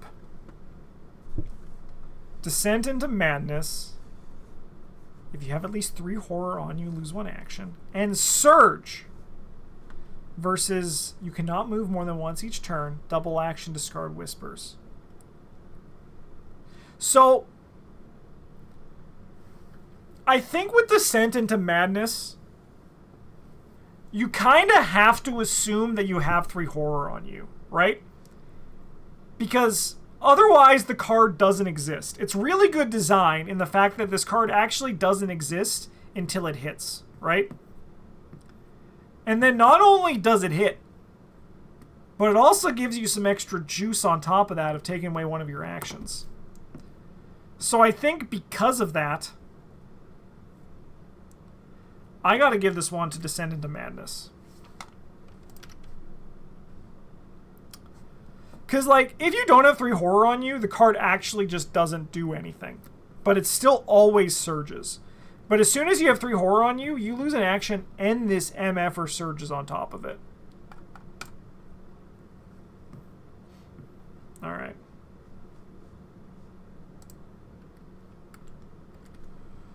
Okay, looking at our display capture here as we see what we got, we have our top 8 here as we're going in. We're nearing the end of the video. It's not going to take 2.5 hours this time. Let's go.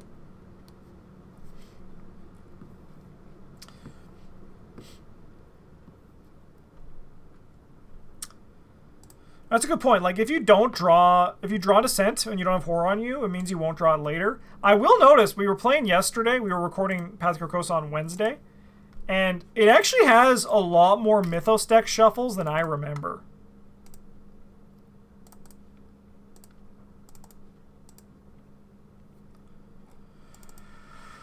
Okay, so now we're getting into the heavy hitters. But notably, one thing I think we can all agree on here is that the Treachery cards are generally softer than what we've seen in Dunwich. Fantastic. Thank you so much for the follow. Welcome to the goddamn table. It's a pleasure to have you. All right. Black Stars Rise, Test Book 4. If you fail, you must either place one Doom on the current agenda or take one Horror for each point you fail by. This effect can cause the current agenda to advance.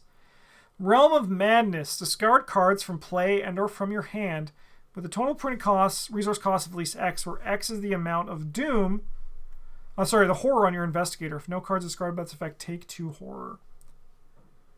All right, now we're starting to get to some funky stuff here.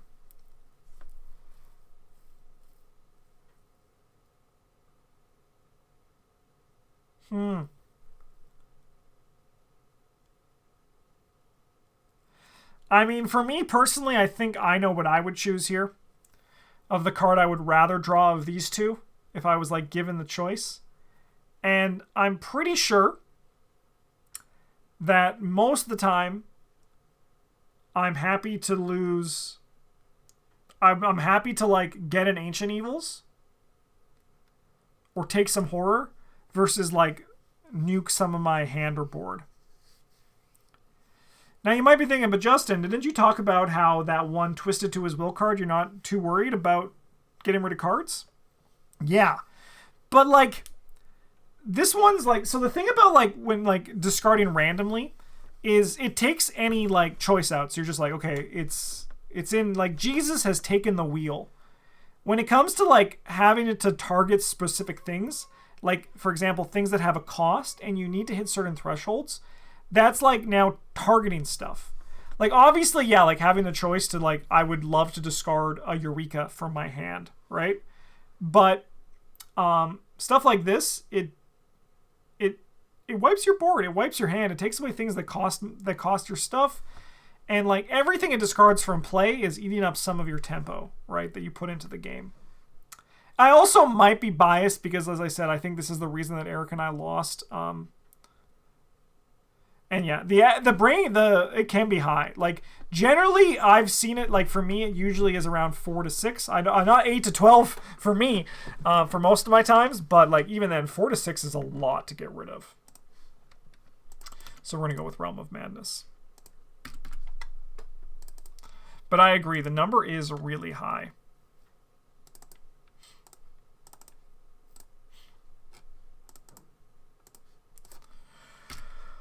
All right, Dismal Curse. Test Brain 3, take 2 damage, or Test Brain 3 and take horror and discard cards as the game scales.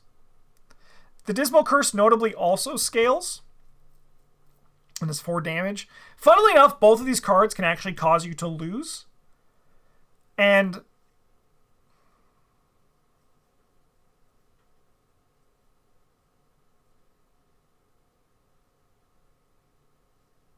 I mean, it's just Worlds Merge, right? Even 2 horror and discard 2 cards from your hand ain't pretty. Yeah, I think honestly, I'm sorry that this one is so boring. But like, these cards are just really tough. This and Crashing Floods, they're tough to beat. The cards are really scary. They're tough encounter cards.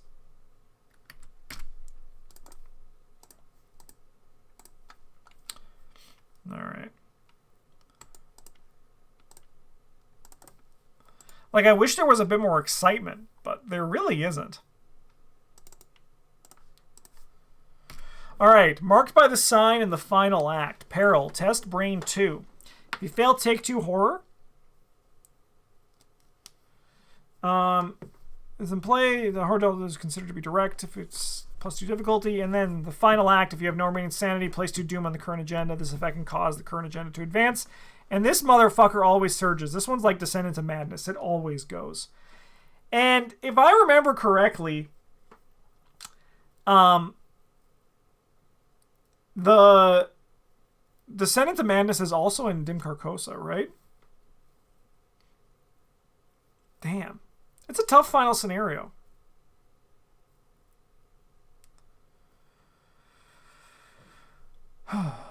I mean, I think we also kind of got to give the respect that this card deserves which is like Descent into Madness, we should assume we have no horror remaining, because otherwise this card kind of just doesn't do anything. How many copies of there are there? Are there 2 of them? I mean, I think it's got to be the final act, right? Cards spooky.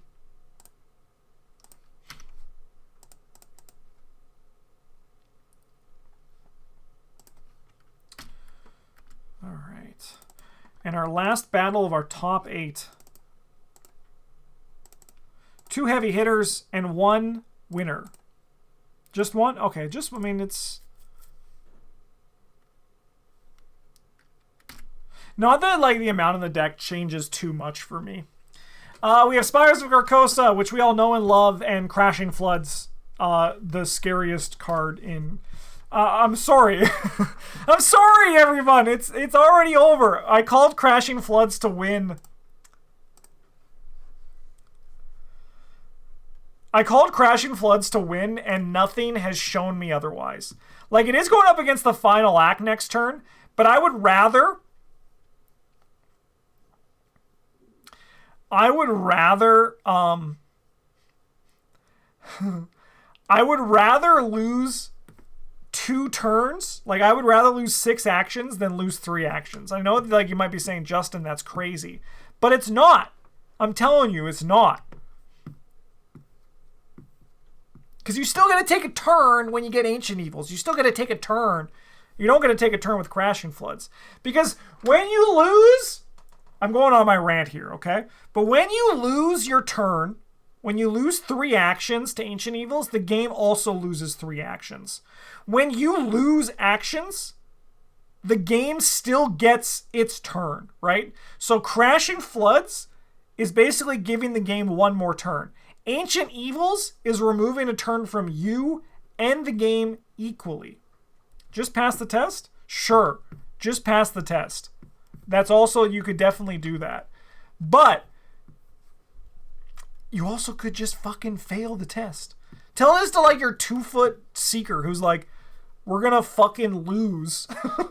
And I don't have the resources to keep doing these foot tests for this. Even when it's just 2 damage and 2 actions. It's brutal, man. And Spires Carcosa, though, it's gone. See you later. I'm not talking about the test. I'm talking about Ancient Evils right now. I'm yelling about that, not any other shit. Just pisses me off when people say you lose actions to Ancient Evils. You actually don't technically. You and the game each lose actions to Ancient Evils, okay? Okay, everyone at home? Everyone loses actions. All right, marked by the sign. Peril. Test brain 2.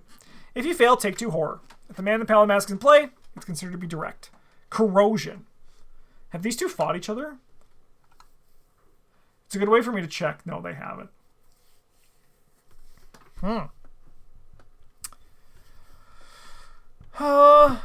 I mean, I think I'd rather draw marked by the sign.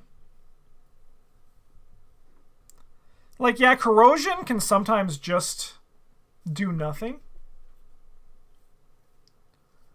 But I think marked by the sign, also like a brain 2 horror, is very manageable. Unfortunately, you have to do it by yourself, which makes it harder.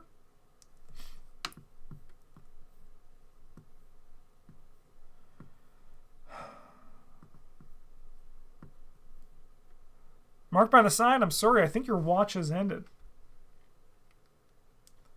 I think I'm going to give this one to Corrosion. That's just what my gut's telling me.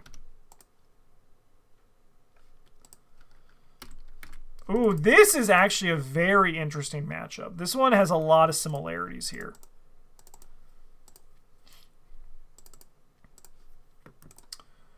We have Spires, Carcosa, and Straitjacket, and these 2 have not fought each other. But I imagine it's going to, like, by design, the brackets, they'll never fight each other.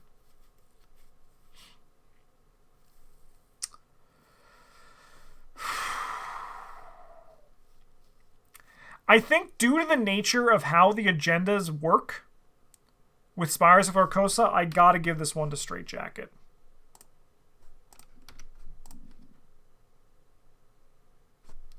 I think I just have to give this one to Straitjacket. Which is awesome. Now it's like a Straitjacket is making a killer run in the losers bracket, like I thought it would.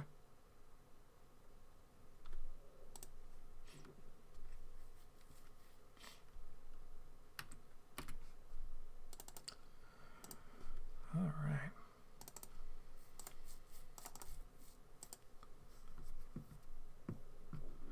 Black Stars Rise and Dance of the Yellow King.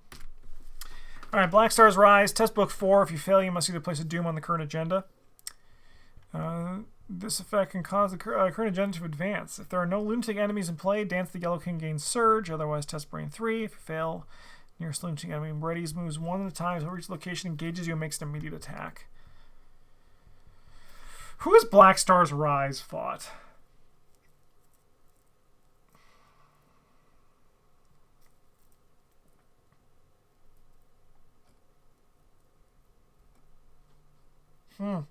This is a tough one. I think, generally, Dance of the Yellow King has more positives. It has more times where it's positive than it is negative. Book, I agree with what Astute Dunspar said earlier. Book tests on treacheries always feels a little bit strange.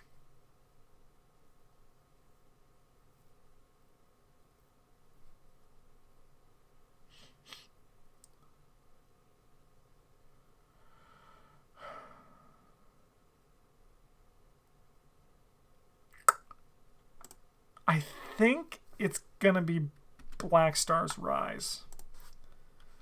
But I'm not too confident about that, funnily enough. And now we have Dismal Curse. I love this part of the bracket when like we're in like the top 16 of all surviving things, because it's just like a bunch of old friends hanging out. Test Brain 3.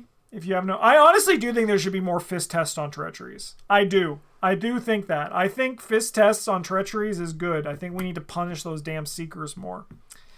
All right, Test Brain 3. If you have no remaining sanity, this test gets +2 difficulty. If you fail, 2 damage. Descend into madness. If you have at least 3 horror on you, lose 1 action.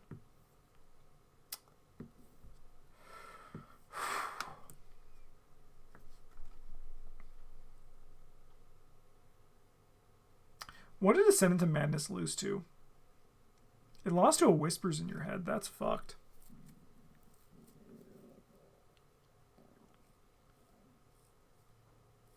Yeah, that's a great way of putting it. It's just too easy to have no fist when you don't need fist anyway. 100%. 100%. I mean, I think I'm going to give this one to Dismal Curse.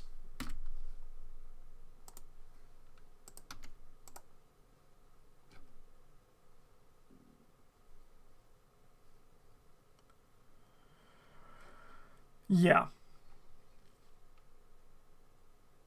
That's the kind of guy I'm feeling. I'm not too emotionally connected to that bat. To Dismal Curse, I don't know why. Oh yeah, Locked Door is a fantastic card.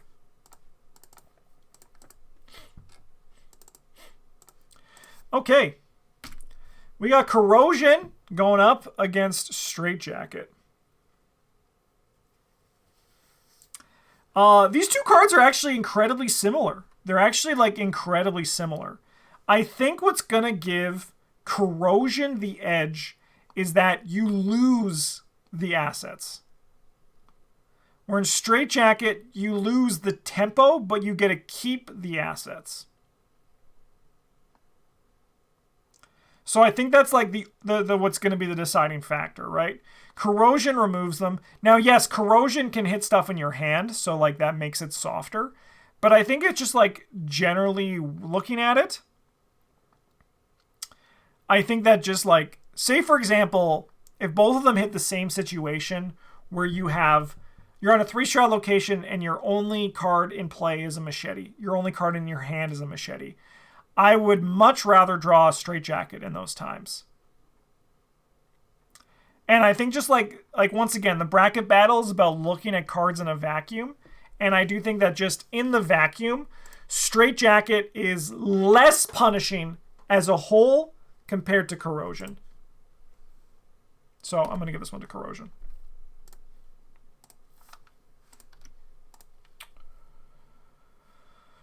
Okay.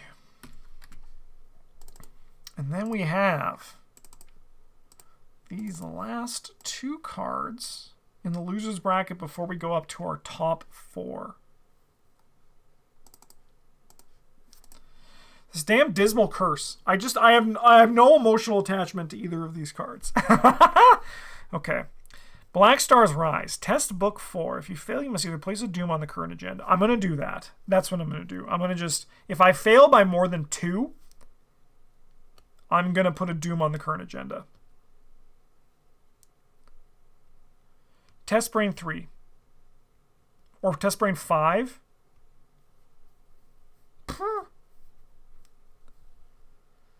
I mean, Test Brain 5. I mean, it's got to be Dismal Curse, right? I think it just has to be Dismal Curse. Like, it being a 5 test when you have no sanity remaining. Like, this thing will just chop down Roland Banks like no other machete could. Dismal Curse does damage in a scenario focused on horror. Yes. However, it's scales with the amount of horror on you. So it's like if you're at the kill amount, like if you have 10 horror on you, this deals 4 damage. That's a lot of damage. Once again, referring to my good friend Roland Banks. I mean, I'll honestly always just Ancient Evils if Black Star's Rise's horror is too much. And me getting that choice, I think is pretty chill. So I'm going to grab Dismal Curse here.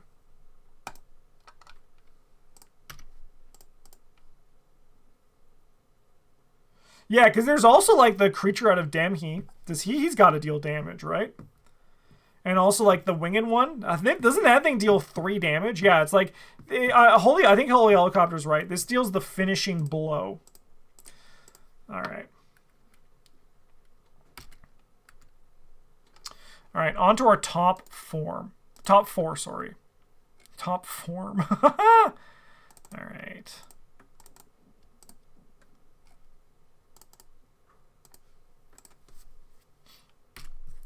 Realm of Madness. Discard cards from play and or from your hand with a total printed resource cost of at least X, where X is the amount of horror on your investigator. If no cards are discarded by this effect, take 2 horror. Test Brain 3. If you fail, if Agenda 1 sees in your play, take 1 horror. This one that scales with you. 2 cards in hand, 3 cards in hand if it's Agenda or Act 3C.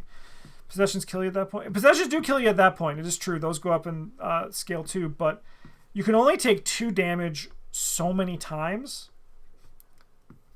before you're gone. And I think that's the thing, right? It's like there to finish you off.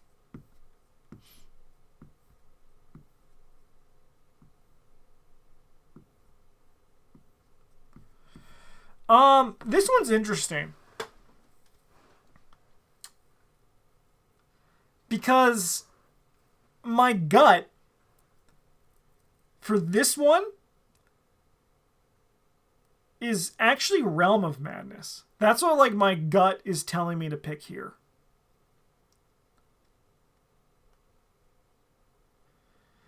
But like realistically,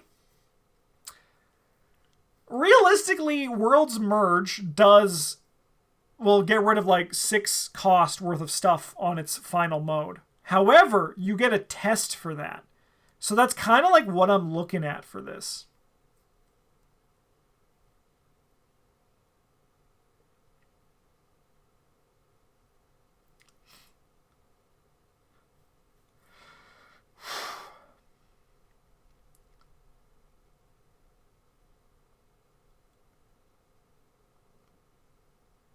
The art is very similar.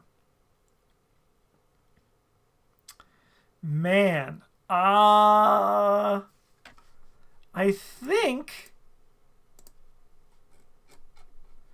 we just kind of follow the gut here. I think the gut has been pretty good. I'm going to give this one to Realms of Madness.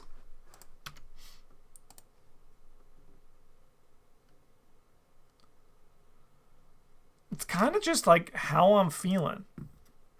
It's like Corrosion, but like on fucking steroids, man. It's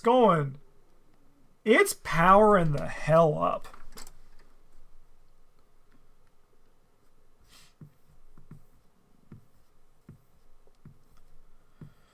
Want to care about taking 2 to 3 damage if that is the only unavoidable damage to take in this scenario? I mean, there's still enemies that deal you damage. Like that, I don't. It's not the only damage. There's still like the Creature out of Demhi. There's the winged one, right? It's there to kill like. It's there to kill the investigators who have like 5 health. Like if you're Safino Rousseau, you have any trauma on you. Let's say you have 2 mental trauma. You then take what 5, so you're at 7. You take 2 more horror, and suddenly now it's a brain 5 test, dealing you 2 damage, and you can't take any other damage throughout the rest of it. I think you're only looking at the horror, but it does add stress to it. And there's also the enemies. Like, doesn't the winged one like deal 3 damage? Like that's pretty tough. And doesn't the Creature out of Demhi attack anyone who flips at an adjacent location? And yeah, like there's a lot of enemies in that one that also like hit like a. That's why the one's so tough. The enemies are so spooky as well. I agree though, Dice Gods. The World's Merge has a test, has to give it to Realm. I think just because the cards are actually very similar. I think the test is what is definitely giving it the edge there.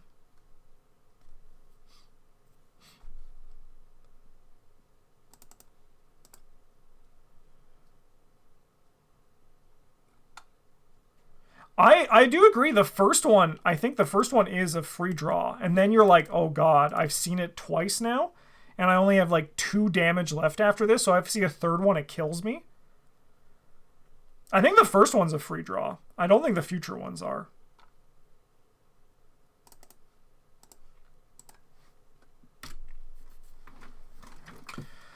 All right. The final act, Surge. If you know Reign Insanity, place 2 Doom on the current agenda. Its effect can cause the current agenda to advance. Crashing Floods, test foot 3, sorry. And if you fail, you take damage and lose actions as the game scales. All the way to just like losing your turn and taking 3 damage. Insane. I think the final act is a spooky card. But I don't think it's spooky enough, in my opinion. I still think that Crashing Floods is just... I honestly think it's Crashing Floods makes you more likely to lose over the final act, which is crazy. I think both have the potential to cause you to lose the path to Carcosa, but I think that Crashing Floods has a higher chance of causing you to lose path to Carcosa.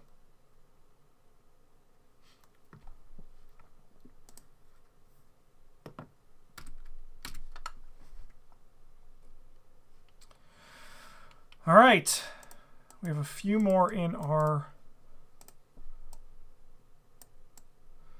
losers round here.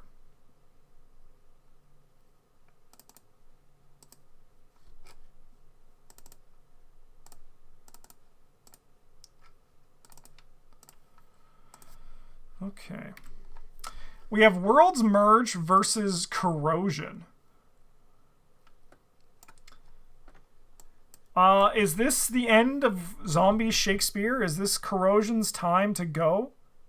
I think so. I think Corrosion has had a great run, and I think the card is still a spooky encounter card. But I do think that this is Corrosion's time to finally rest and leave the bracket. I think World's Merge is still a very scary encounter card, and I think it's scarier than Corrosion. So I'm going to give this one to World's Merge.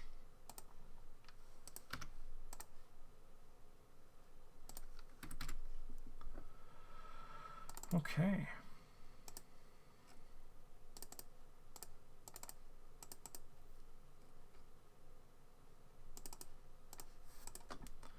All right, so now we have the final act in the Dismal Curse. I do think that this one is going to go to... I think this is also a match that Dismal Curse isn't going to walk away from, I think. This is once again assuming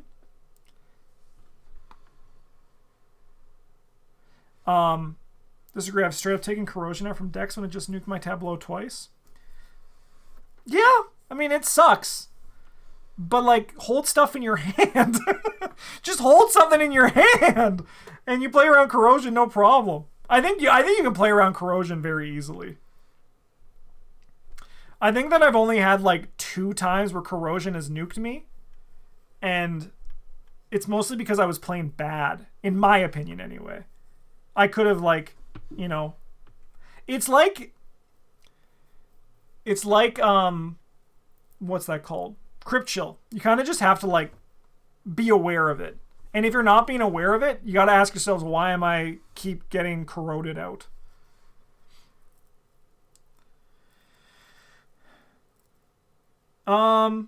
Yeah, I think the final act wins this one. Because I just think, once again, if we're looking at this one as the mode that the card would trigger, I think that the final act is more likely to cause you long-term problems.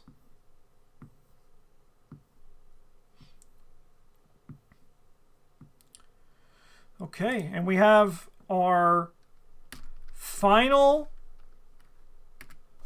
losers bracket battle here.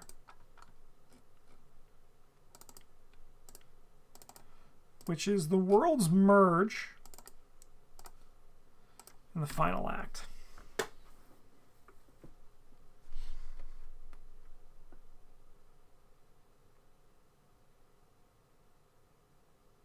So what sent World's Merge down here? Realm of Madness. Yeah, that makes sense. I mean, I think that I would rather draw the final act over Realm of Madness. I think that's easy to me. Would I rather draw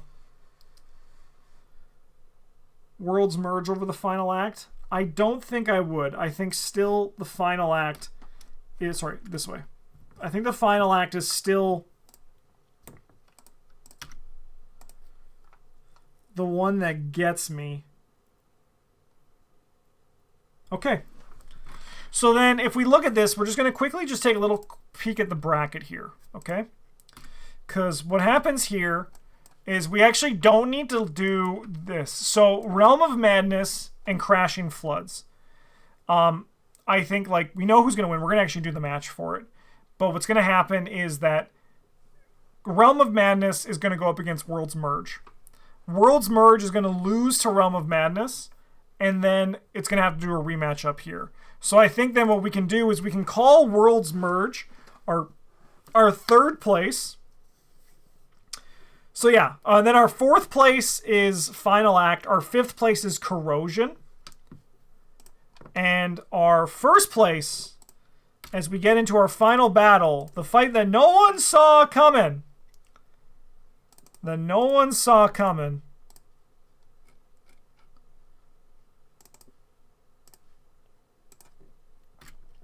We have Realm of Madness versus Crashing Floods.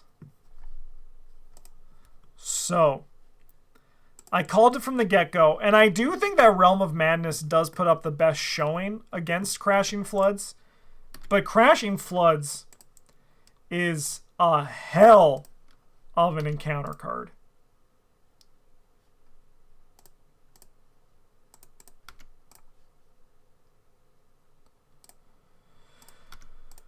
Hell of a card. Holy hell. So if we check out the bracket one more time, we can see that Crashing Floods is our number 1. Realm of Madness, as I said, is our number 2. World's Merge is number 3. Final Act 4. Corrosion and Dismal Curse. I think I would rather draw Dismal Curse. So Corrosion's 5 and Dismal Curse is 6. It looks like what? Straight Jacket and Dismal Curse are 7. And Black Star's Rise are 7 and 8. And that's our top 8.